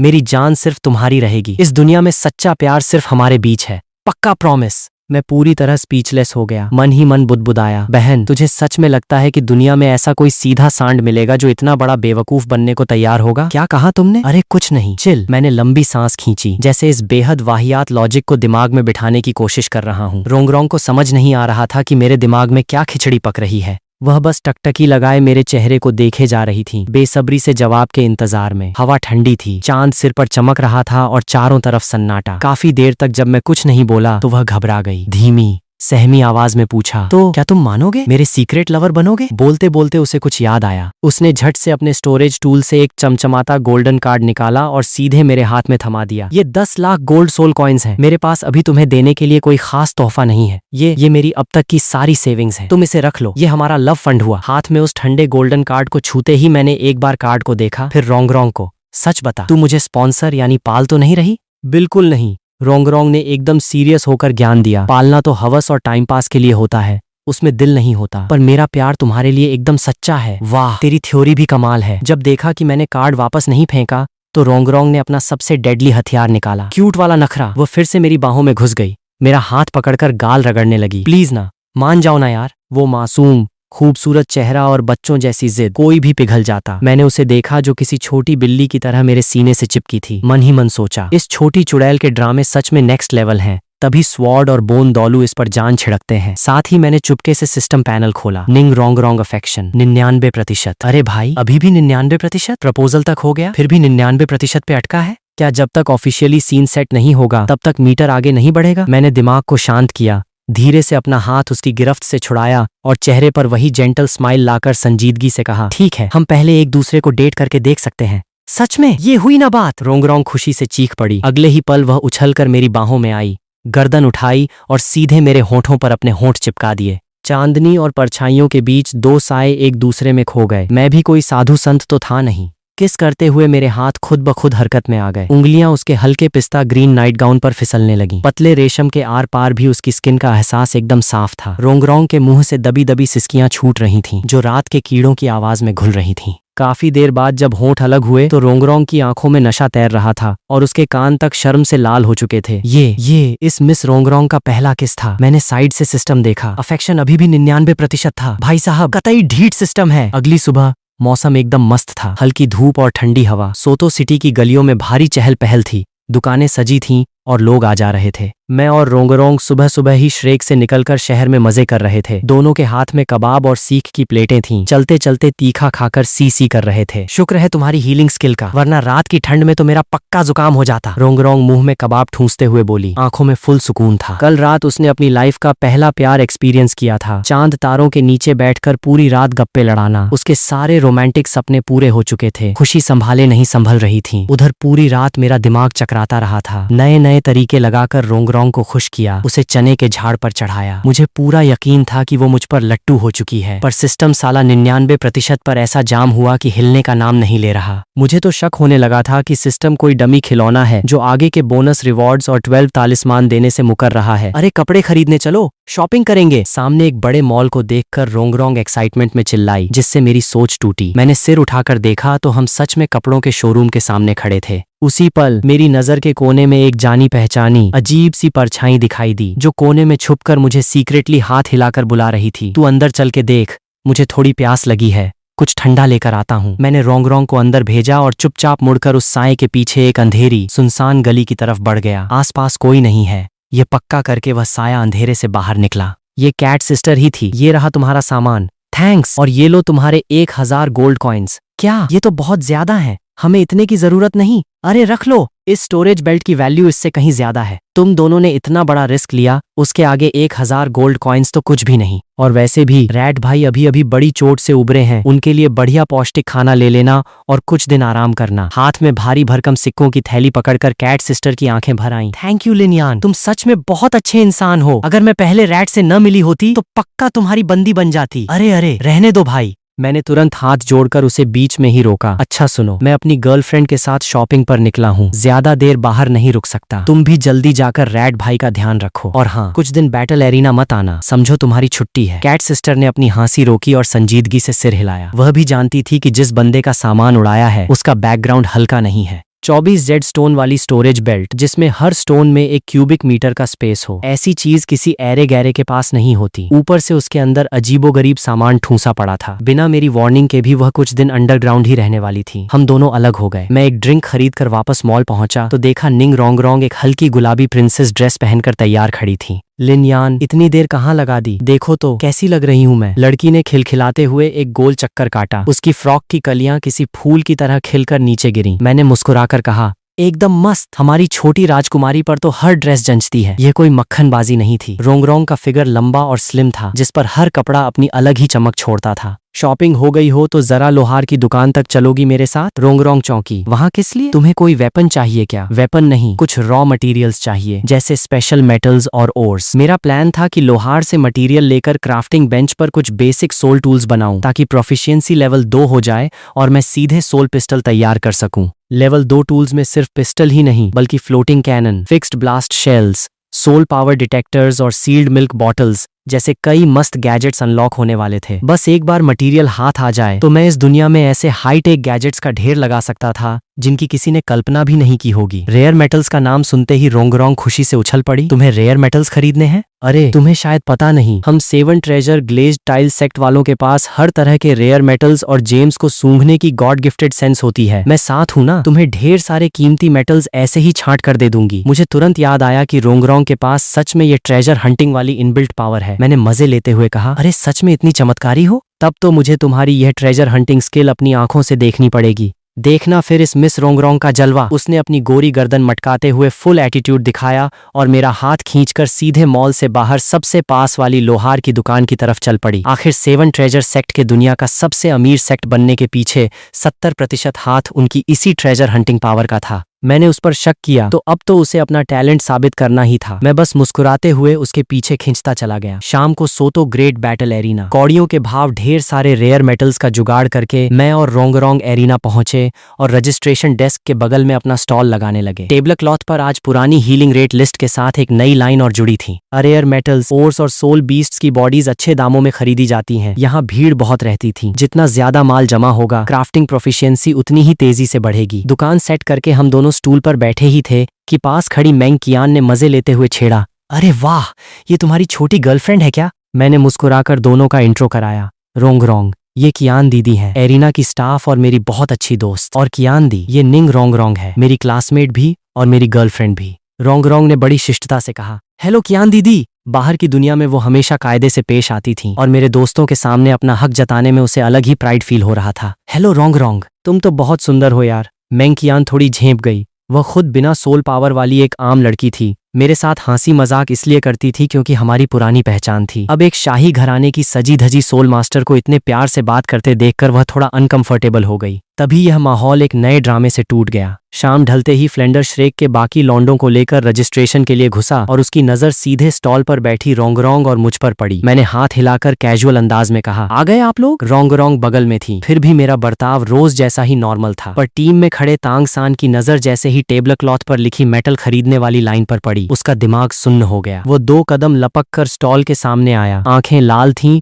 और सांसें फूल रही थीं। तुम्हें रेयर मेटल्स किस लिए चाहिए? मैंने कुर्सी पर पीछे टेक लगाई और ठंडे टोन में कहा, और किस लिए चाहिए होंगे? तांग सान को रत्ती भर यकीन नहीं हुआ। सस्ते में खरीद कर महंगे में बेचने के लिए? पहले तो कभी नहीं बेचे, आज ही क्यों बेच रहे हो? तुम्हें कोई डिजाइन हाथ लगी है क्या? क्या तुमने मेरी स्टोरेज बेल्ट से वेपन डिजाइन्स चुराई हैं? मेरी स्टोरेज बेल्ट पक्का तुमने ही उड़ाई है। तांग सान को छुपे हथियार बनाने के लिए पहले पार्ट्स के डिजाइन्स बनाने पड़ते थे, जिन्हें वह लोहार से बनवाकर खुद असेंबल करता था। उसकी बेल्ट 24 मूनलिट ब्रिजेस में साइलेंट स्लीव डार्ट्स और जुगे क्रॉसबो के ओरिजिनल स्केच रखे हुए थे। उसे पहले से ही मुझ पर शक था और अब मुझे रेयर मेटल्स खरीदते देख उसे पक्का यकीन हो गया कि मैंने उसके सीक्रेट ब्लूप्रिंट्स चुराकर अपने हथियार बनाने की तैयारी शुरू कर दी है। तांग सेक्ट के वो गुप्त सीक्रेट्स किसी गैर के हाथ लगने का खौफ तांग सान के सिर चढ़ गया। उसकी आंखों की पुतलियां लाल पड़ गईं, सांसें उखड़ गईं और उसने लपक कर सीधे मेरा कॉलर पकड़ लिया। तांग सेक्ट की चीजों पर हाथ डालने की तेरी औकात नहीं है, साले घटिया चोर। मेरे ब्लूप्रिंट्स सीधे सीधे वापस कर दे। तांग सान की आंखें खून जैसी लाल थीं और वह किसी पागल सांड की तरह हाँफ रहा था। उसका ये ब्लास्ट देखकर आसपास खड़े लोगों के होश उड़ गए। फ्लेंडर ने सबसे पहले फुर्ती दिखाई और बीच में कूदकर तांग सान के उस मुक्के को रोक लिया जो सीधे मेरे चेहरे की तरफ आ रहा था। तांग सान, होश में है क्या? तांग सान फिर भी आगे झपट रहा था, चिल्लाते हुए उसके मुंह से थूक उड़ रहा था। तू साला हीलिंग मास्टर है, तुझे रेयर मेटल्स का क्या अचार डालना है? पक्का तूने ही मेरी बेल्ट चुराई है और अंदर के ब्लूप्रिंट्स देखकर हथियार बनाने के चक्कर में है। ओए 2 कौड़ी के चोर, तेरी हिम्मत कैसे हुई उन चीजों को छूने की? चोरी करने की इतनी गंदी आदत है क्या तेरी? तांग सान बचपन से तांग सेक्ट के नियमों की घुट्टी पीकर बड़ा हुआ था। उसके लिए तांग सेक्ट ही सब कुछ था, जिसके फायदे पर कोई दूसरा हाथ नहीं मार सकता था। मैं मन ही मन हंस पड़ा। भाई, वो मिस्ट्री हेवन ट्रेजर भी तो तूने चुराया ही था ना? अब बड़ा दूध का धुला बनकर दूसरों को मॉरल साइंस का पाठ पढ़ा रहा है। मैंने होंठ बिचकाए और चेहरे पर खुली हिकारत ला दी। तभी बगल में खड़ी निंग रोंगरोंग का सब्र टूट गया और वह बुरी तरह भड़क गई। तांग सान, बहुत हो गई तुम्हारी बकवास। रोंगरोंग ने झट से मेरा हाथ पकड़ा और पूरी दुनिया के सामने अपना हक जताते हुए चिल्लाई, लिनयान मेरा बॉयफ्रेंड है। कल ही मैंने इसे 10 लाख गोल्ड सोल कॉइन्स दिए हैं। इसे तेरे उस कचरे को चुराने की कोई नौटंकी करने की जरूरत नहीं है। ये सुनते ही पूरा हॉल सन्न रह गया। क्या बे, 10 लाख गोल्ड कॉइन्स? मेरे कान बज रहे हैं क्या? मां होंगजुन की आंखें फटी की फटी रह गईं। उसका पूरा शरीर ढीला पड़कर ऑस्कर के कंधे पर जा गिरा। भाई, 10 लाख गोल्ड कॉइन्स में तो दौलू महाद्वीप का कोई भी आम इंसान कई पीढ़ियों तक अय्याशी कर सकता था। लिन यान ने रोंगरोंग के साथ रिश्ता पक्का करते ही इतना बड़ा जैकपॉट मार लिया। ऑस्कर का दिल भी पूरी तरह टूटकर बिखर गया। वह रोंगरोंग पर कब से डोरे डाल रहा था, कल ही प्रपोज करने की सोच रहा था। अब उसे लिन यान के सीने से चिपके और 10 लाख उड़ाते देखकर लगा जैसे उसके हाथ से पूरा खजाना फिसल गया हो। सिर्फ एक दिन के अंदर दोनों का सीन सेट हो गया। माँ होंगजुन ने बिना किसी शर्म के हाथ जोड़े, अरे लिन यान भाई प्लीज कोई किताब लिख दो यार, रीस आजादी को कैसे पटाएं का कोई क्रैश कोर्स दे दो। तूने रोंगरोंग प्रिंसेस को कैसे अपने वश में किया भाई, मुझे सच में चेला बना ले। चेला नहीं बनाता मैंने सीधे मना कर दिया। हैरानी का माहौल छंटने के बाद फ्लेंडर ने फिर से तांग सान और मेरे फसाद पर ध्यान दिया। उस पर तांग हाओ का दबाव था कि दोनों में पैच अप करा के रखे। उसने तांग सान को पीछे धकेलते हुए कहा, तांग सान लिन यान के कैरेक्टर की गारंटी मैं लेता हूँ, वो तेरी बेल्ट कभी नहीं चुराएगा। वो एरिना में रोज दुकान लगाकर सैकड़ों गोल्ड कॉइन्स कमाता है। हम सब में सबसे ज्यादा पैसे उसी के पास हैं। रोंगरोंग का पैसा न भी हो तब भी उसे तेरी फालतू बेल्ट की कोई भूख नहीं है। दाई मुबाई ने भी सुर में सुर मिलाया, हाँ भाई लिन यान इतने सालों से शांत रहा है, पैसा होने के बाद भी कभी फालतू उड़ाया नहीं। तू कहे कि वो लालच में तेरी बेल्ट चुराएगा तो मजाक मत कर। इससे अच्छा तो तू इस मोटे या ऑस्कर पर शक कर ले। इनकी कड़की देखकर तो फिर भी लॉजिक बनता है। माँ होंगजुन तुरंत बिलबिला उठा, अबे मुझ पर क्यों शक कर रहे हो? मैं गरीब जरूर हूँ पर उसूलों का पक्का हूँ। ऑस्कर ने भी सड़ा सा मुंह बनाया, मुझे बीच में मत घसीटो भाई। सॉसेज का ठेला लगा के मेरी भी ठीक ठाक कमाई हो जाती है, मुझे ये सब ओछी हरकतें करने की जरूरत नहीं है। सब एक के बाद एक मेरे फेवर में खड़े होकर तांग सान को समझाने लगे। तांग सान अपनी जिद पर अड़ा रहा। फ्लेंडर की गिरफ्त में छटपटाते हुए उसने चारों तरफ देखा। जब दिखा कि किसी का भी सपोर्ट नहीं है तो गुस्से में उसके शब्द लड़खड़ाने लगे, तुम सब के सब मिले हुए हो। तभी शाओवू आगे आई। भाई वह तांग सान के पास पहुंची। उसका लाल पीला चेहरा और उखड़ी हुई बाहें देखकर उसकी आंखों में दर्द भर आया। तांग सान को थोड़ी राहत मिली।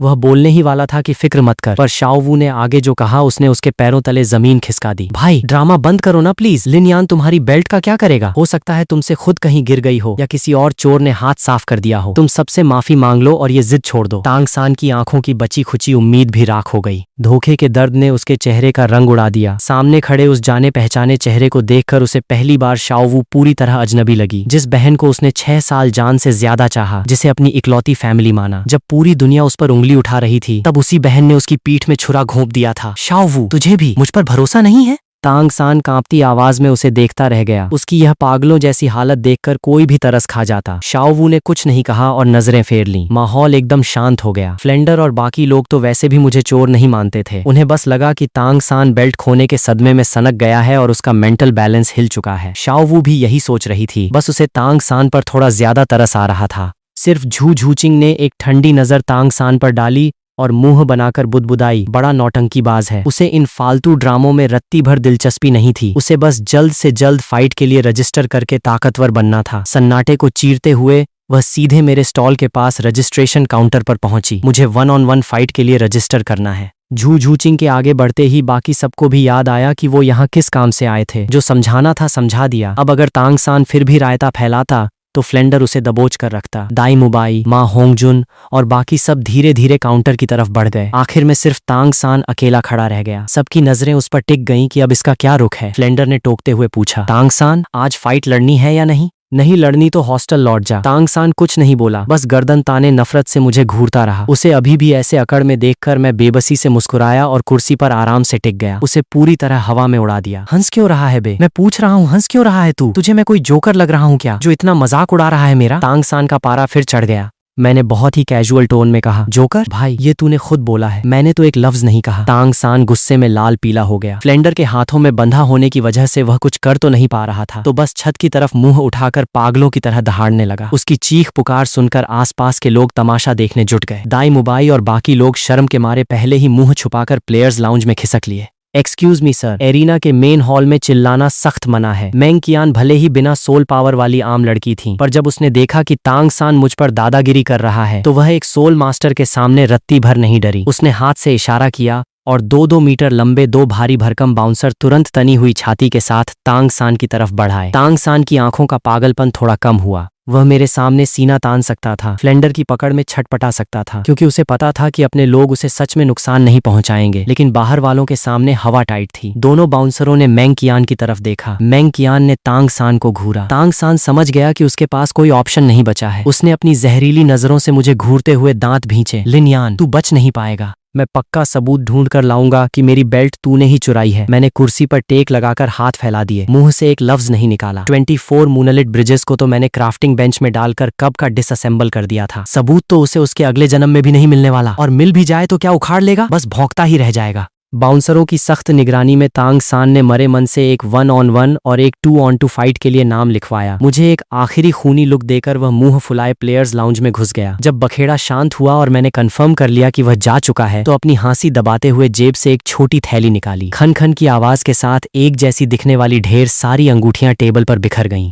निंग रोंगरोंग और मेंग कियान की नजरें तुरंत उस पर टिक गईं। ये क्या है? Storage rings. रोंगरोंग ने उंगलियों से एक अंगूठी उठाकर गौर से देखा। चांदी जैसी सफेद और जेड जैसी चिकनी फिनिश। मेंटल पावर से चेक करते ही पता चल गया कि हर अंगूठी में पूरा 1 क्यूबिक मीटर का स्पेस था। ये वही लेवल 1 स्टोरेज टूल्स थे जो मैंने तांग सान की 24 मूनलिट ब्रिजेस को तोड़कर बनाए थे, पूरे 24 पीस। तुम्हारे पास इतनी सारी स्टोरेज रिंग्स कहाँ से आई? रोंगरोंग हैरान थी। तभी उसके दिमाग में बत्ती जली। रुको जरा, तांग सान की बेल्ट का नाम 24 मूनलिट ब्रिजेस था ना? कहीं तुमने सच में? इससे पहले कि वह पूरी बात बोलती, मैंने मजे से राज खोल दिया। हाँ भाई, मैंने ही उड़ाई थी। रोंगरोंग का मुंह खुला का खुला रह गया। पर क्यों? पैसों की कमी तो है नहीं तुम्हें? अरे मजे के लिए यार। मैंने एक रिंग हाथ में घुमाई। साला पहले दिन आते ही मुझ पर चढ़ रहा था। मैं ऐसा बंदा नहीं हूं जो कोई दबंगई दिखाए और चुपचाप सह ले। उसकी बेल्ट उड़ाना तो बस ट्रेलर था। मैंने रोंगरोंग से कुछ छुपाने की नहीं सोची। तांग सान के लिए अपनी नफरत पहले ही क्लियर कर देना सही था, ताकि आगे चलकर तांग सान और 7 ट्रेजर सेक्ट के बीच किसी पार्टनरशिप की गुंजाइश ही न बचे। वरना रोंगरोंग बाद में उसके हथियारों पर फिदा हो जाती तो पंगा हो जाता। रोंगरोंग तुरंत संभली और खिलखिलाकर हंस पड़ी। उसने प्यार से मेरे कंधे पर मुक्का मारा। तुम बड़े हरामी हो यार। सब सोच रहे थे कि तुम एकदम दूध के धुले हो और तांग सान को कोस रहे थे। बेचारे तांग सान की क्या जली होगी। मेरे होठों पर चौड़ी मुस्कान तैर गई। मैंने रिंग्स को टेबल पर सजाते हुए कहा, इन सबको सस्ते में निपटा देता हूँ ताकि तांग सान के लिए कोई सबूत ही न बचे। फिर मैंने मेंग कियान की तरफ देखा। कियान दी, एक तुम्हारे लिए। अरे नहीं, ये बहुत महंगी चीज है। मेंग कियान ने झिझकते हुए हाथ पीछे खींच लिए, पर मैंने सीधे रिंग उसकी तरफ उछाल दी, जिसे उसने हड़बड़ा कर लपका। अरे मैं तो बिना सोल पावर वाली आम लड़की हूँ, मेरे किसी काम की नहीं है, वेस्ट हो जाएगी। अरे चिल करो, मुफ्त की कमाई है, रख लो। क्या पता आगे चलकर तुम्हारे बच्चे सोल मास्टर बन जाएं। 1 क्यूबिक मीटर की स्टोरेज रिंग कोई बहुत रेयर नहीं थी, पर एक आम इंसान की पूरी जिंदगी संवारने के लिए काफी थी। मेंग कियान इमोशनल हो गई। रिंग को सीने से लगाकर बोली, थैंक यू सो मच लिनयान। तभी रोंगरोंग को कुछ याद आया। वैसे तुमने एक बेल्ट से इतनी सारी रिंग्स कैसे बना ली? तुम्हें सोल टूल्स बनाने आते हैं क्या? हाँ, थोड़ा बहुत हाथ साफ है। हैं? सच में आते हैं? हंसी मजाक में वक्त उड़ता गया और आधी रात हो गई। जितने भी लोग इलाज कराने आए, सबने रोंगरोंग की खूबसूरती की तारीफ की और हमारी जोड़ी को दुआएं दी। रोंगरोंग का दिल खुशी से फूला नहीं समा रहा था। तभी फ्लेंडर पूरी टीम को लेकर मेन हॉल में लौटा। रोंगरोंग ने खुशी से आवाज दी, अरे सुनो सब, मैंने और लिन यान ने आज एक बहुत मस्त कबाब वाली दुकान ढूंढी है। हमारा रिलेशन पक्का होने की खुशी में मैं सबको ट्रीट दे रही हूँ। चलो पार्टी करते हैं। वह पूरे जोश में थी, पर आज श्रेक का स्कोरबोर्ड पूरी तरह लाल था। तांग सान अपनी दोनों फाइट्स 1-on-1 और 2-on-2 हार चुका था। दाई मुबाई और ऑस्कर भी अपनी 2-on-2 फाइट गंवा चुके थे। सबका मूड एकदम सड़ा हुआ था। तुम लोग जाओ, मैं हॉस्टल जाकर सो रहा हूँ। मैं भी नहीं आ रहा। दाई मुबाई ने मुंह लटकाया और बाकी लड़के भी पीछे हट गए। सिर्फ शाओवू और झूझूचिंग बची थीं। दोनों ने एक दूसरे को देखा और मना करने ही वाली थीं कि रोंगरोंग ने लपककर दोनों के हाथ पकड़ लिए। अब तुम दोनों ही बची हो, प्लीज मेरे साथ चलो ना। लड़कियों का दिल पिघल गया और वो मना नहीं कर पाई। एरिना के बाहर 2 रास्ते अलग हो गए। लड़के हॉस्टल लौट गए और मैं 3 लड़कियों तथा मेंग कियान को लेकर नाइट मार्केट की तरफ बढ़ गया। रात के इस पहर में सड़कें एकदम वीरान थीं। 2-4 मोड़ मुड़ते ही सन्नाटा ऐसा हो गया कि कोई कुत्ता भी नजर नहीं आ रहा था। कियान दीदी, लिन यान के पुराने किस्से सुनाओ ना थोड़े। हाँ, एक बार तो एरिना के हॉल में एक लड़की ने इसे सरेआम प्रपोज कर दिया था। उस दिन का ड्रामा देखने लायक था। रोंगरोंग की एनर्जी अलग ही लेवल पर थी। कभी झूचिंग और शाओवू के कान में फुसफुसाती तो कभी मेंग कियान से मेरी पोल खुलवाती। उस सन्नाटे में बस उसकी चहकती आवाज गूंज रही थी। ठंडी हवा चल रही थी। किसी को कोई खतरा महसूस नहीं हुआ, पर अंधेरे में 3 परछाइयां चुपचाप हमारे पीछे लग चुकी थीं। अबे ओए काओ, देख रहे हो इस लौंडे की किस्मत? 4-4 माल लपेटे घूम रहा है।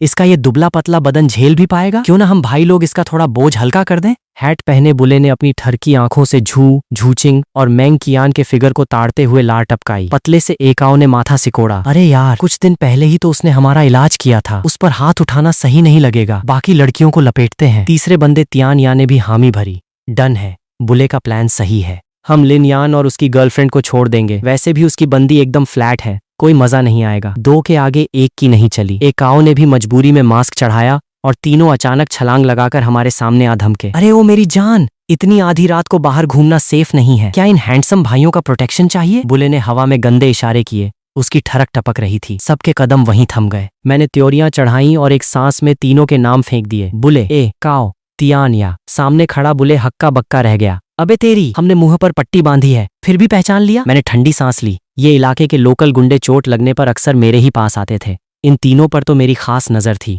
कुछ ही दिन पहले बुले का इलाज किया था। ये वही ओरिजिनल स्टोरी वाला बुले तिकड़ी गैंग था। क्यों बे? अब मुझ जैसे सीधे साधे हीलिंग मास्टर पर हाथ साफ करने का इरादा है क्या? मैंने भौहें मटकाईं। चेहरे पर डर का नामो निशान नहीं था। मैं सोतो सिटी का जाना माना हीलर था। मुझ पर हाथ उठाने का मतलब था शहर के आधे से ज्यादा सोल मास्टर्स से सीधे दुश्मनी मोल लेना। मुझे नहीं लगा था कि इन सड़क छाप लफंगों में इतना दम होगा। और सच में मुझे आगे बढ़ता देख और निडर रवैया पाकर एकाओ ने सीधे पत्ते खोल दिए। लिन यान, दुनियादारी के कायदे हम भी समझते हैं और हम कोई एहसान फरामोश नहीं है। तू अपनी बंदी को लेकर कट ले, बाकी। वह बीच में रुका। बुले ने तुरंत बात लपकी। बाकी इन तीनों माल को हमारे हवाले कर दे, इसमें तेरा कोई घाटा नहीं है। तीनों हेकड़ी में खड़े थे। ऐसा लग रहा था कि अगले ही सेकंड सोल एक्टिवेट करके टूट पड़ेंगे। मेरी बाहों से चिपकी रोंगरोंग ने पूछा, तुम इन्हें जानते हो? मैंने सिर हिलाया। हाँ, हल्की फुल्की जान पहचान है। इसी इलाके के टपोरी हैं। तीनों के तीनों सोल सेक्ट लीडर्स यानी सोल एंसेस्टर हैं। Soul ancestor? रोंगरोंग सहम गई। मैंने उसका हाथ थपथपाया और प्यार से कहा, चिल कर, सब संभाल लूंगा। फिर मैंने तीनों की तरफ देखा और स्टोरेज से सिक्कों की थैली निकालकर उनके पैरों में फेंक दी। खनन की आवाज के साथ थैली खुली और सोने के सिक्के बिखर गए। ये लो 100 गोल्ड कॉइन्स, चुपचाप निकलो यहाँ से। मैं मान लूंगा कि आज कुछ हुआ ही नहीं। हमारे पास भले ही संख्या ज्यादा थी, पर ऊपर ऊपर से हमारी टीम की फाइटिंग पावर कम दिख रही थी। जब जेब में अंधा पैसा हो तो जो मामला पैसों से सुलझ जाए उसमें हाथ गंदे करने की क्या जरूरत? 100 गोल्ड कॉइन्स। बुले के मुंह में पानी आ गया, पर वह सिक्के उठाने नहीं झुका। लिन यान, मैंने पहले ही कहा है कि यह तेरे खिलाफ नहीं है। हमें पैसों की भूख नहीं है, बस इन हसीनों का साथ चाहिए। तियान या ने भी हेकड़ी दिखाई। लिन यान, समझदारी इसी में है कि पतली गली पकड़। तू सिर्फ एक हीलर है, हमें हाथ उठाने पर मजबूर मत कर। एकाओ ने भी सुर मिलाया। हाँ भाई, उस बदनाम गली की औरतें झेल झेल के पक चुके हैं। आज कुछ फ्रेश चाहिए। पैसे अपने पास रख, आज तो हम फुल मजे लेकर ही रहेंगे। तू कितना भी पैसा फेंक ले, बात नहीं बनेगी। तीनों सीना ताने अड़े रहे, 1 इंच पीछे हटने को तैयार नहीं थे। यह देखकर मेरे चेहरे पर एक तीखी मुस्कान आ गई। बात नहीं बनेगी? चलो बढ़िया है, फिर तुम में से कोई जिंदा वापस नहीं जाएगा। वैसे भी अपने नए हथियारों का टेस्ट करने के लिए मुझे कुछ बकरे चाहिए थे। मैंने एक कदम आगे बढ़ाया। रोंगरोंग ने घबराकर मेरा हाथ खींच लिया। लिन यान, ये क्या कर रहे हो? तुम तो सिर्फ हीलर हो ना? वह मुड़कर बाकी लड़कियों की तरफ चिल्लाई। शाओवू,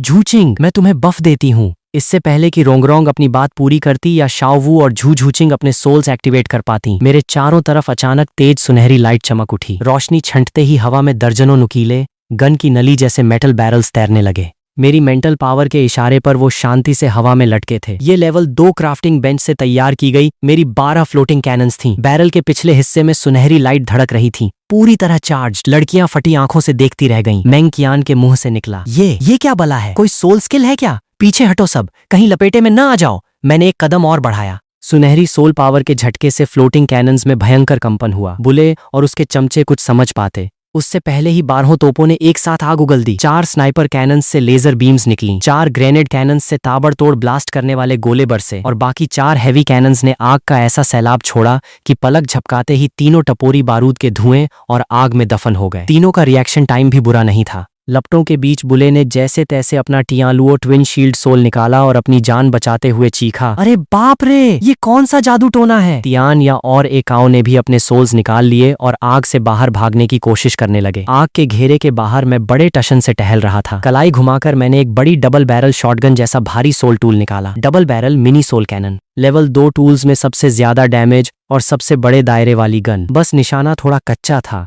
जो इस भीड़ पर बिल्कुल फिट बैठता था। मैं धमाकों से 4-5 मीटर की दूरी पर रुका। सुनहरी आग की लपटों में मेरा चेहरा और भी कातिलाना लग रहा था। दोनों हाथों से शॉटगन को लोड करते हुए मैंने कहा, मेरे पास फालतू बकवास का टाइम नहीं है। उम्मीद है तुम लोग ऊपर जाने की तैयारी करके आए होगे। बात खत्म होते ही मैंने सीधे धमाके के बीचों बीच ट्रिगर दबा दिया। धड़ासम एक कान फाड़ू ब्लास्ट हुआ। बुले की शील्ड में बड़ा सा छेद हो गया और आग की लपटें सीधे अंदर घुसकर तीनों के कपड़ों को सुलगाने लगीं। तियान या का धीरज जवाब दे गया, लिन यान, तूने खुद मौत को दावत दी है। 4th soul skill jade shadow blade. उसने अपने हरे चॉपर से एक खौफनाक ब्लेड लाइट सीधे मेरी गर्दन की तरफ फेंकी। लिन यान, बचो! रोंगरोंग चीख पड़ी और डर के मारे आंखें बंद कर लीं। बाकी लड़कियां भी खौफ में आ गईं। लगा कि यह वार मुझे चीर देगा, लेकिन लेवल 2 बेसिक सोल शील्ड। मैंने सिर्फ हाथ उठाया और हाई टेक वाइब वाली एक सुनहरी शील्ड सामने आ गई। हरी ब्लेड लाइट शील्ड से टकराकर चिंगारियां उड़ाने लगीं और शील्ड चटकने लगीं। आखिर level 2 shield 4th soul skill का पूरा वार नहीं झेल सकती थी, पर मेरे पास सोल पावर का अंधा बैकअप था। एक टूटी, मैंने तुरंत दूसरी चढ़ा दी। ऐसी शील्ड्स तो मैंने थोक के भाव बना रखी थी। सबके जबड़े खुले के खुले रह गए जब मैंने लगातार 3 शील्ड्स फोड़कर तियानिया की 4th सोल स्किल को हवा में ही फुस कर दिया। क्या? तियानिया के पैरों तले जमीन खिसक गई। सोतो सिटी में इतने साल गुंडागर्दी की, पहली बार किसी को जान से मारने के लिए 4th स्किल निकाली थी और इस लौंडे ने खड़े खड़े उसे नाश्ते की तरह चबा लिया। वो सुनहरी ढाल क्या थी? कोई सोल स्किल थी क्या? इससे पहले कि उसका दिमाग काम करता, मैंने स्टोरेज रिंग से 2 सुनहरे गोले निकाले। लेवल 2 फिक्स्ड ब्लास्ट शेल्स यानी हाई टेक चार्ज्ड ग्रेनेड्स। बिना किसी हिचकिचाहट के मैंने वो दोनों गोले शील्ड के छेद से अंदर फेंक दिए और शॉटगन से ट्रिगर दबाकर हवा में ही ब्लास्ट कर दिया। बूम! बुले की ढाल के परखच्चे उड़ गए। इसके बाद तो मैंने पूरा गोला बारूद खोल दिया। Floating cannons, double barrel gun और ब्लास्ट शेल्स की ऐसी बारिश की जैसे दिवाली का पटाखा हो। लेवल 48 की फुल सोल पावर और जेब में भरा बारूद। पूरी गली सुनहरी आग से दिन की तरह चमक उठी और धमाकों से दहल गई। अपनी सोल पावर को सीधी तरह तोप की तरह दागने का नशा ही अलग था। न जाने कितनी देर तक यह तांडव चला। जब मेरी सोल पावर थोड़ी कम होने लगी तब जाकर धुआं छंटा। बुले और एक काओ अधमरे होकर जमीन पर पड़े थे और तियान या उनके ऊपर गिरा अपनी आखिरी सांसें गिन रहा था। मैं उसके सामने जाकर रुका। चेहरे पर वही शांत भाव था पर अंदर एक खौफनाक एक्साइटमेंट दौड़ रही थी। हाथ में थमी सोल कैनन हल्की हल्की थरथरा रही थी, कांप रहा था। बुले ने अधमरी हालत में आंखें उठाईं और लड़खड़ाती आवाज में बोला, तू तो हीलिंग मास्टर था ना? Healing master? मैं ठंडे अंदाज में हंसा। आंखों में एक झटके में कातिलाना तेवर उतर आए। हीलिंग मास्टर हूँ तो क्या तुम्हारी दादागिरी सहने के लिए बैठा हूँ? परसों ही तेरी हड्डियां जोड़ी थी और आज तू मुझ पर ही चढ़ाई करने आ गया? क्या सोचकर निकला था घर से? बात पूरी होते ही मैंने बंदूक की नली सीधे बुले के माथे पर सटा दी। इससे पहले कि वो रहम की भीख मांगता, मैंने सोल पावर का फ्लो दिया और सीधा ट्रिगर दबा दिया। धाएं! बुले का सिर तरबूज की तरह फटकर बिखर गया। खून और मांस के चीथड़े उड़ते ही मेरी सुनहरी सोल शील्ड चमक उठी और सारे छींटों को हवा में ही रोक दिया। गली में फिर से सन्नाटा पसर गया। चांदनी रात में सफेद सुनहरे कपड़ों, गोरे रंग और सुनहरी आंखों के साथ मेरे चारों तरफ धुआं किसी सुनहरे कोहरे की तरह तैर रहा था, जैसे कोई फरिश्ता आसमान से उतरा हो। बस हवा में बारूद और खून की गंध थोड़ी ज्यादा थी। मैंने गन की नली नीचे जमीन की तरफ की और चांद की तरफ देखा। इस दुनिया में आकर पहली बार किसी को टपकाया था। सच कहूं तो बड़ा सुकून मिला। धूल का बवंडर शांत हुआ तो मैंने अपनी आंखें झपकाईं ताकि उड़ती राख आंखों में न जाए। दूर खड़ी लड़कियों की नजर जब मुझ पर पड़ी तो वो सीधे मेरे इस रूप पर फिदा हो गईं। निंग रोंगरोंग सबसे पहले संभली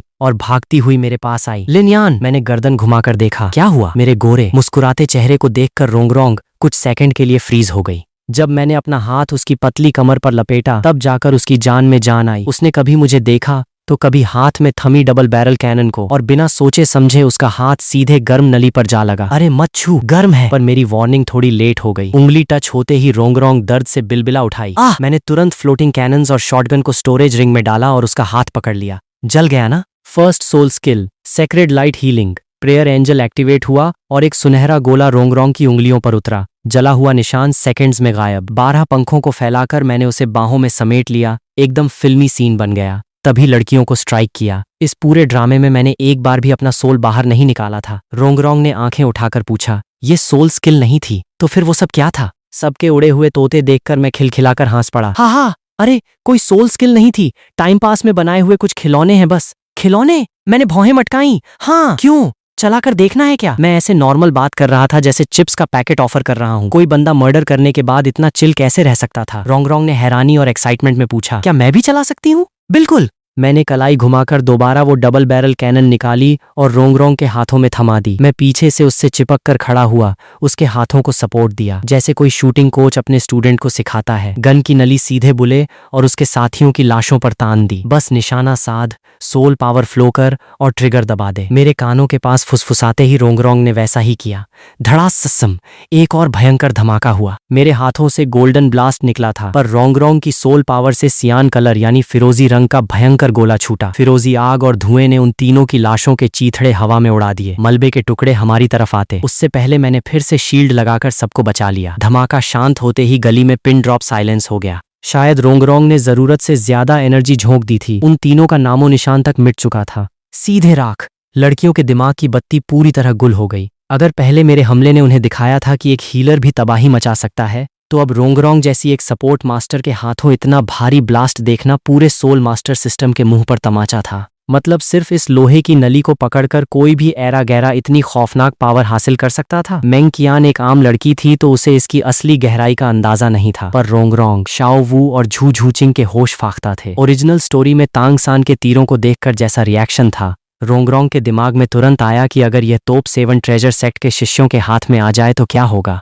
शाओ वू इस बात से हैरान थी कि यह हथियार तांग सान के गुप्त हथियारों से लाख गुना ज्यादा पावरफुल था। वहीं बर्फ जैसी ठंडी झू झूचिंग के गोरे गालों पर भी हल्की लाली छा गई। उसकी डार्क पर्पल आंखों में ताकत की एक अजीब सी भूख चमक उठी। लिन यान, रोंगरोंग ने मेरी बाहों में अपनी गोरी गर्दन घुमाई और गन के बट को कसकर पकड़ते हुए बोली, क्या तुम ये मुझे गिफ्ट कर सकते हो? अरे ना बाबा ना। मैंने झट से गन खींचकर स्टोरेज रिंग में डाल दी, जैसे कोई अपना खिलौना छुपाता है। बड़ी मेहनत से एक पीस बनाया है, जब मेरा दिल भर जाएगा तब सोचूंगा। मैंने रोंगरोंग की कमर से हाथ हटाया, अपने कपड़ों की सलवटें ठीक की और कहा, चलो छोड़ो ये सब, पहले कबाब निपटाते हैं। मैं आगे बढ़ गया। लड़कियां एक दूसरे का मुंह ताकते हुए मेरे पीछे हो लीं। उस रात की दावत में सिर्फ मैं और मैंग कियान मजे से खा रहे थे। बाकी तीनों लड़कियां खोई खोई सी थीं। दिमाग में बस वही आग, धमाके और वो खतरनाक हथियार घूम रहा था। देर रात सब एकेडमी लौटे। मैं अपने प्राइवेट कमरे में घुसा। रोज के रूटीन के मुताबिक बॉडी स्ट्रेंथनिंग वाले मेडिकेटेड बाथ में उतर गया ताकि रिलैक्स होकर सो सकूं। कल सुबह ऑस्कर के लिए सोल रिंग ढूंढने स्टार डॉ ग्रेट फॉरेस्ट जाना था। पूरी एनर्जी बचाकर रखनी थी। हंटिंग कहानी के हिसाब से इसी ट्रिप में तांग सान को उसका external soul bone 8 spider lance मिलने वाला था। इस चिंदी चोर के हाथ वो सोल बोन तो किसी कीमत पर नहीं लगने दूंगा। गर्म पानी के टब में लेटे लेटे मेरी आंखों में एक शातिर चमक कौंध गई। भाई यू शियाओगांग तो नाम का मास्टर था। तांग सान को असल में भगवान उस मैन फेस्ड डेमन स्पाइडर ने बनाया था। 2000 साल के उस स्पाइडर से मिले 8 कांटों ने तांग सान के शरीर में कम से कम 7-8 बार म्यूटेशन करके उसे बेहिसाब ताकत दी थी, जो आखिर में सी गॉड के 8 पंखों में बदल गई थी। अगर मैं साथ जाकर भी तांग सान को वो सोल बोन लेने दूं तो दुश्मनी पालने का क्या फायदा? सीधे जाकर उसकी गुलामी ही न कर लूं? कुछ भी हो जाए, उस मकड़ी का सोल रिंग और बोन तांग सान को नहीं मिलना चाहिए। उल्टा उसे पट्टी पढ़ाकर कोई सबसे रद्दी 3rd रिंग चिपकवाऊंगा। ये सोचते ही मेरे चेहरे पर एक शैतानी मुस्कान खिल गई। टब का पानी ठंडा हो चुका था। मैं बाहर निकला, बदन पोंछा और जैसे ही साफ नाइट सूट पहना, दरवाजे पर हल्की सी दस्तक हुई। ठक ठक। लिन यान सो गए क्या? दरवाजे पर निंग रोंगरोंग नहीं बल्कि ढीले ढाले नाइट गाउन में झू झूचिंग खड़ी थी। चांदनी में पारदर्शी जाली वाला डार्क पर्पल नाइट गाउन धुंधला सा चमक रहा था। आधा ढका आधा खुला वो सीक्रेट अंदाज ऐसा था कि मेरी नजरें खुद ब खुद उस पर टिक गईं। ढीला कपड़ा उसके बदन पर थोड़ा फूला हुआ लग रहा था। अनजान बंदा सोचता कि शायद मोटी है, पर मुझे अच्छे से पता था कि उसका कातिलाना फिगर इस गाउन में समा नहीं पा रहा था। घूंट। मेरे गले से थूक गटकने की आवाज आई। इतनी आधी रात को इस हुलिये में मेरे कमरे पर? कहीं मुझे सिड्यूस करने का इरादा तो नहीं? ये कोई मेरा वहम नहीं था, सीधा सोने का टाइम था। उसने खुद ही पहल की। फिक्र मत करो, रोंगरोंग सो चुकी है। मेरे हाथ वहीं रुक गए। अरे भाई, मैं तो वैसे भी तुम्हें अंदर बुलाने वाला था, पर तुमने यह बोलकर माहौल को और सस्पिशियस बना दिया। झू झूचिंग ने झट से हाथ हिलाए। गलत मत समझो, बाहर बस ठंड लग रही थी। चलो ठीक है, अंदर आ जाओ। आधी रात को खुद कोई चलकर आए तो दरवाजे से भगाने की बेवकूफी मैं नहीं करने वाला था। झू झूचिंग चाहे जिस भी इरादे से आई हो, सिर्फ टाइम पास गप्पे लड़ाने तो नहीं आई थी, और मुझे इस बात से कोई परहेज नहीं था। खट। दरवाजा बंद होने की आवाज पर कमरे के अंदर पहुंची झू झूचिंग का पूरा बदन एकदम अकड़ गया। मेरा अंदाजा सही था। इतनी रात को इतने हल्के कपड़ों में किसी लड़के के कमरे में घुसना, वह भी किसी मकसद से।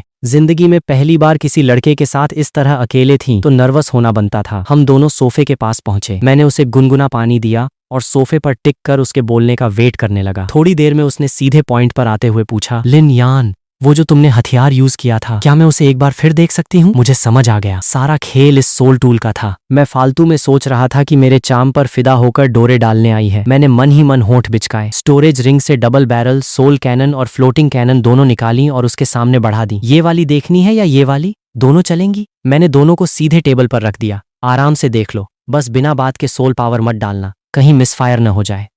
ठीक है। उसने सोल कैनन उठाई, उलट पुलट कर सहलाया और टेस्ट करने के लिए उसमें हल्की सी सोल पावर इंजेक्ट कर दी। नली से तुरंत पर्पल लाइट चमकी। शुक्र था कि उसने ट्रिगर नहीं दबाया, वरना ब्लास्ट हो जाता। अगले ही पल झू झूचिंग ने वो डबल बैरल गन सीधे अपने स्टोरेज टूल में ठूंस ली और दूसरा हाथ टेबल पर रखी फ्लोटिंग कैनन की तरफ लपका दिया। मैंने फुर्ती से उसकी कलाई पकड़ ली। ये क्या बदतमीजी है? मैंने सिर्फ देखने को बोला था, तुम तो सीधा डाका डाल रही हो। मेरा दिमाग घूम गया। सोचा था वो वेपन मांगेगी या शायद थोड़ा सिड्यूस करेगी, पर ये बंदी तो सीधे डकैती पर उतर गए। क्या इसे भी लगता था कि सपोर्ट मास्टर सीधा साधा बकरा होता है? इतनी बेवकूफ तो नहीं दिखती थी। जवाब तुरंत मिल गया। कलाई पकड़े जाने पर झू झूचिंग ने दूसरे हाथ से फ्लोटिंग कैनन छीनने की कोशिश की। मुझे लगा वो फाइट करेगी, पर तभी उसके चेहरे पर एक लाचार, मासूम और रोनी सी सूरत आ गई। लिन यान, प्लीज ये मुझे दे दो, है ना? हाथ जोड़ती हूँ। मैं उसके इस यू टर्न से पूरी तरह चकरा गया। 1 सेकंड पहले डकैती, अगले ही सेकंड भीख। ये लड़की चाहती क्या है आखिर? अरे ओ मैडम, रोंगरोंग मेरी गर्लफ्रेंड है। उसने मांगा तब भी मैंने नहीं दिया। तुम किस हैसियत से? मैं भी तुम्हारी गर्लफ्रेंड बनने को तैयार हूँ। झू झूचिंग ने सीधे मेरी बात काट दी। है? मेरा चेहरा अजीब सा बन गया। वह आगे बोलती गई, लिन यान, तुम इससे भी ज्यादा पावरफुल वेपन्स बना सकते हो ना? सच सच बताओ। लड़की सच में शातिर थी। मना करने के बाद भी उसने गन में सोल पावर सिर्फ यह चेक करने के लिए डाली थी कि क्या इसे कोई भी यूज कर सकता है। जैसे ही उसकी घोस्ट कैट वाली पर्पल एनर्जी गन में दौड़ी, उसे मेरी असली औकात समझ आ गई थी। जल्दी बोलो ना, तुम इससे भी भारी वेपन्स बना सकते हो ना? उसकी जल्दबाजी देखकर मेरा टोन एकदम ठंडा और रूखा हो गया। इसका तुमसे क्या लेना देना? पहले मुझे उसका शांत स्वभाव पसंद था, इसलिए इज्जत से बात कर रहा था, पर इस बदतमीजी के बाद मेरा पारा गिरना तय था। झू झूचिंग को अपनी गलती का एहसास हुआ। वह घबरा कर बोली, लिन यान, तुम बना सकते हो ना? प्लीज बताओ। मैं चुप रहा, आंखें और ठंडी हो गईं। उसने आगे कहा, सॉरी, मुझे पता है मैं बहुत रूड हो गई थी, लेकिन मुझे ताकत चाहिए। तुम्हारे बनाए वेपन्स से ताकतवर बनना है, ताकि जिंदा रहने के लिए मुझे दाई मुबाई के टुकड़ों पर न पलना पड़े। तुम्हें स्टार लुओ के रॉयल सक्सेशन वॉर के खूनी नियम पता ही होंगे। वह टकटकी लगाकर मुझे देख रही थी, अपना दुखड़ा रोकर तरस बटोरना चाहती थी, पर मैं टस से मस नहीं हुआ। ठंडी नजरों से घूरता रहा, जैसे अभी भी उसकी हरकत पर खफा हूं। वह खुद ही बोलती रही, मुझे दाई मुबाई के साथ नहीं रहना। मुझे पता है वो रोज उस बदनाम गली में मुंह काला करने जाता है। मुझे उससे घिन आती है। कोई भी लड़की अपने मंगेतर की ऐसी अय्याशी बर्दाश्त नहीं कर सकती। उसके साथ सड़ने से तो अच्छा है कि मैं तुम्हारे साथ रह लूं। रुको रुको जरा, मेरा सब्र जवाब दे गया। क्या मतलब तुम्हारे साथ रह लूं? मैं कोई बचा खुचा ऑप्शन हूं क्या? बात करने की तमीज है या नहीं? सॉरी, सच में सॉरी, मेरा वो मतलब नहीं था। मुझे गुस्सा होते देख उसकी आंखों की घबराहट और बढ़ गई। समझ नहीं आ रहा था कि बात कैसे संभाले। मेरे चिढ़े हुए चेहरे को देखकर उसने अचानक एक फैसला लिया। वह झटके से खड़ी हुई और उसके बदन से वो पर्पल जालीदार नाइट गाउन सरक कर सीधे नीचे गिर गया। चांदनी रात में उसकी गोरी बेदाग स्किन और मदहोश कर देने वाली खुशबू, सब कुछ बिना किसी पर्दे के मेरे सामने आ गया। कमरे में सन्नाटा पसर गया। मेरी सारी नाराजगी, चिढ़ और गुस्सा एक सेकंड में काफूर हो गया। मेरा सिस्टम हैंग हो गया। आंखें फटी की फटी रह गईं। सोफे पर किसी पत्थर के बुत की तरह बैठा मैं सामने का नजारा देखता रह गया। झू झूचिंग ने नजरें नीचे झुका रखी थीं, होंठ भींच रखे थे, पर पीछे नहीं हटी। मैं न तो पीछे हटा न आगे बढ़ा, बस सन्न होकर घूरता रहा। झू झूचिंग के अंदर जंग चल रही थी। चेहरे का रंग कभी लाल तो कभी सफेद पड़ रहा था। पूरे कमरे में सिर्फ हमारी भारी सांसों की आवाजें गूंज रही थीं। थोड़ी देर बाद उसने पूरी हिम्मत जुटाई, आगे बढ़कर मुझे सोफे पर दोनों हाथों से जकड़ लिया। उसका उठता गिरता बदन लगभग मेरे चेहरे से छू रहा था। लिन यान, मैं दाई मुबाई के साथ नहीं रहना चाहती। क्या तुम मेरा दर्द समझ सकते हो? उसके बालों की भीनी भीनी खुशबू मेरी सांसों में उतर रही थी। रगों में खून खौलने लगा और मेरा चेहरा तप गया।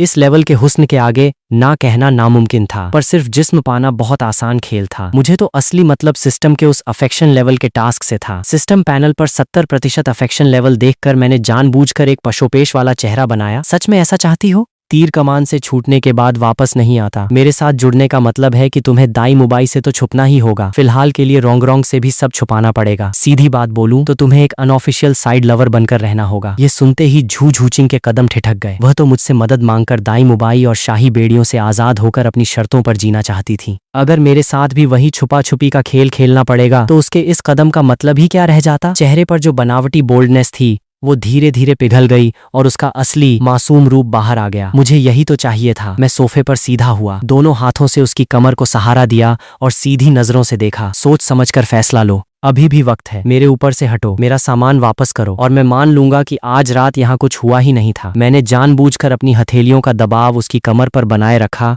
और हथियार लौटाने की बात पर जोर दिया। मेरा साफ इशारा था कि उसका अगला फैसला ही तय करेगा कि यह रात किस मोड़ पर जाकर रुकेगी। वापस पलटना है तो अभी भी चांस है। झू झूचिंग के दिमाग में खलबली मच गई। मेरा यह रूप उसके अंदाजे से बिल्कुल उलट था। उसकी नजर में लिन यान एक सीधा साधा नर्म दिल हीलर था जो हर किसी से मीठी बातें करता था। उसने सोचा था कि अपनी शर्तें रखकर वह एक आम हीलर पर भारी पड़ जाएगी और कंट्रोल उसके हाथ में रहेगा। पर अब समझ आ रहा था कि यह बंदा कोई कच्चा खिलाड़ी नहीं है। कहीं वो एक दलदल से निकलकर दूसरे समंदर में तो नहीं कूद रही? मेरी तपती हथेलियों की पकड़ और इन शिकारी सुनहरी आंखों के सामने वह भयंकर कंफ्यूजन में फंस गई। एक तरफ तो मेरा केयरिंग नेचर था जहां उसे लगा था कि बात बन जाएगी, दूसरी तरफ मेरा यह भारी डोमिनेंट तेवर। अगर आज रात खुद को सौंप दिया तो आगे चलकर यह बंदा उसे पूरी तरह अपने वश में कर लेगा। पर जब यहां तक आ ही चुकी थी तो क्या सच में पीछे हटने का रास्ता बचा था? और लौट भी गई तो वही अय्याश दाई मुबाई का सड़ा हुआ मुंह देखना पड़ता। उसकी पर्पल आंखों में एक पक्का फैसला कौंध गया। मैंने सोच लिया है। अगले ही पल उसका अकड़ा हुआ बदन बिल्कुल ढीला पड़ गया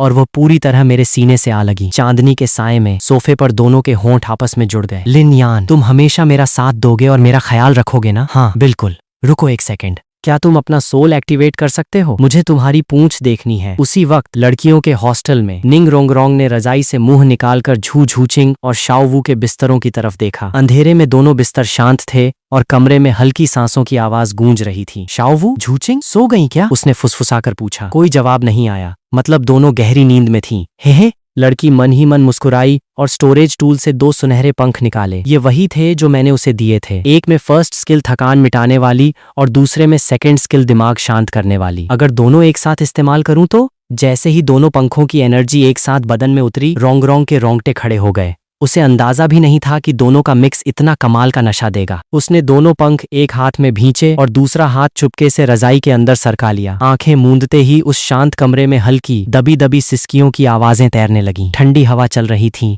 और रात गहरी हो रही थी। 2 अलग अलग कमरों में बैठी 2 लड़कियां सिर्फ एक ही नाम जप रही थीं, लिन यान, आई रियली लाइक यू। अगली सुबह स्टार डॉ ग्रेट फॉरेस्ट बेहद खतरनाक था, इसलिए इस हंटिंग ट्रिप को झाओ वूजी खुद लीड कर रहे थे। फ्लेंडर ने सुबह सुबह सबको ग्राउंड में इकट्ठा किया। आज हम ऑस्कर की सोल रिंग के लिए स्टार डॉ फॉरेस्ट जा रहे हैं। झाओ वूजी लीड करेंगे। श्रेक 7 डेविल्स और मेरे साथ कुल 8 स्टूडेंट्स लाइन में खड़े थे। फ्लेंडर ने सख्त हिदायत दी, तुम लोग अपनी हल्की फुल्की ताकत पर हवा में उड़ना बंद करो और ऑर्डर्स फॉलो करना, खासकर तांग सान।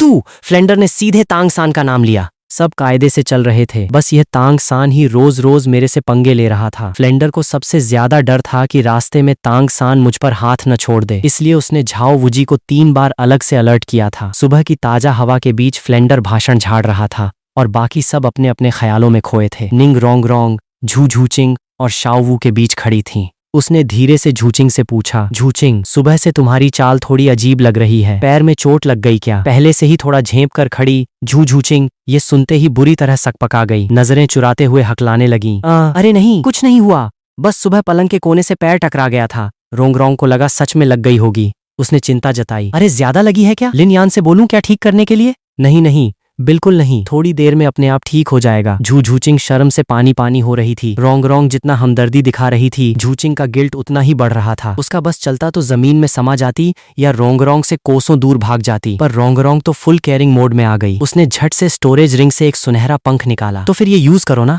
झू झूचिंग ने उस जाने पहचाने पंख को घूरा। ये क्या है? ये लिन यान ने मुझे गिफ्ट किया था, इसमें उसकी हीलिंग स्किल भरी है, बस हाथ में पकड़ोगी तो दर्द छूमंतर हो जाएगा। रोंगरोंग ने फर्स्ट स्किल वाला पंख उसकी तरफ बढ़ाया। झू झूचिंग ने मना नहीं किया। रात भर की उस मशक्कत के बाद सच में उसके पैरों में जान नहीं बची थी। ये पंख सच में राहत देने वाला था। चलो भाई, निकलो सब। झाओ वूजी ने हाथ हिलाया और पूरा काफिला स्टार डॉ ग्रेट फॉरेस्ट की तरफ बढ़ गया। रास्ते में रोंगरोंग मजे से मेरे बगल में आ गई और मेरा बायां हाथ थाम लिया। तुमने ये चश्मा कब से लगाना शुरू कर दिया? मेरी नाक पर टिके गोल्डन हाफ रिम चश्मे को देखकर उसने हैरानी जताई। भले ही इससे मेरा लुक और भी क्लासी और हैंडसम लग रहा था, पर उसे अजीब लगा। मैंने मुस्कुराकर चश्मा उतारा और उसकी आंखों पर लगा दिया। लगाकर देख जरा। रोंगरोंग ने डाउट में आकर चश्मा पहना और पहनते ही उसकी आंखें फटी की फटी रह गईं। सामने चल रहे तांग सान के सिर के ऊपर 3 लाइनें हवा में तैर रही थीं। Souls, blue silver grass, clear sky hammer level, 29 soul rings, yellow. ये लेवल 2 का सोल इन्फॉर्मेशन स्कैनर चश्मा था। अभी सिर्फ ये 3 बेसिक डिटेल्स दिखाता था, पर रोंगरोंग का जबड़ा जमीन पर गिराने के लिए इतना काफी था। अरे बाप रे, ये क्या है? और तांग सान के पास 2-2। इससे पहले कि वह चिल्लाती, मैंने फुर्ती से उसके मुंह पर हाथ रख दिया। शश, धीरे बोल। मैंने सीरियस बनने का नाटक करते हुए उसके चेहरे से चश्मा उतार लिया। रोंगरोंग अभी भी शॉक में थी। मेरे क्राफ्टिंग बेंच ने इस सोल बेस्ड दुनिया में सीधे हाईटेक साइंस का तड़का लगा दिया था। अरे मुझे थोड़ा और पहनने दो ना, तुम्हारे पास और क्या क्या खिलौने हैं, जल्दी दिखाओ। खत्म, फिलहाल बस इतना ही था। झूठे कहीं के, पक्का और भी छुपा रखे हैं। रास्ते भर रोंगरोंग मेरे साथ नसी मजाक और छेड़खानी करती रही, पर इस मस्ती के बिल्कुल उलट लाइन के सबसे पीछे दाई मुबाई का चेहरा सड़ा हुआ था। वह खूनी नजरों से झू झूचिंग को घूरे जा रहा था। झू झूचिंग, कब तक मुझे ऐसे इग्नोर करने का नाटक करोगी? तुम श्रेक एकेडमी में मुझे ही ढूंढते हुए आई थी ना, अब जब मैं सामने हूँ तो ये भाव किसको दिखा रही हो? इस सीरीज की स्टोरी अभी यहीं तक पब्लिश हुई है। जैसे जैसे एपिसोड आएंगे तो मैं इसका नेक्स्ट पार्ट लेकर आऊंगा। तब तक के लिए सोक्स गेमर चैनल को सब्सक्राइब कर दो ताकि नेक्स्ट पार्ट का नोटिफिकेशन मिस ना हो।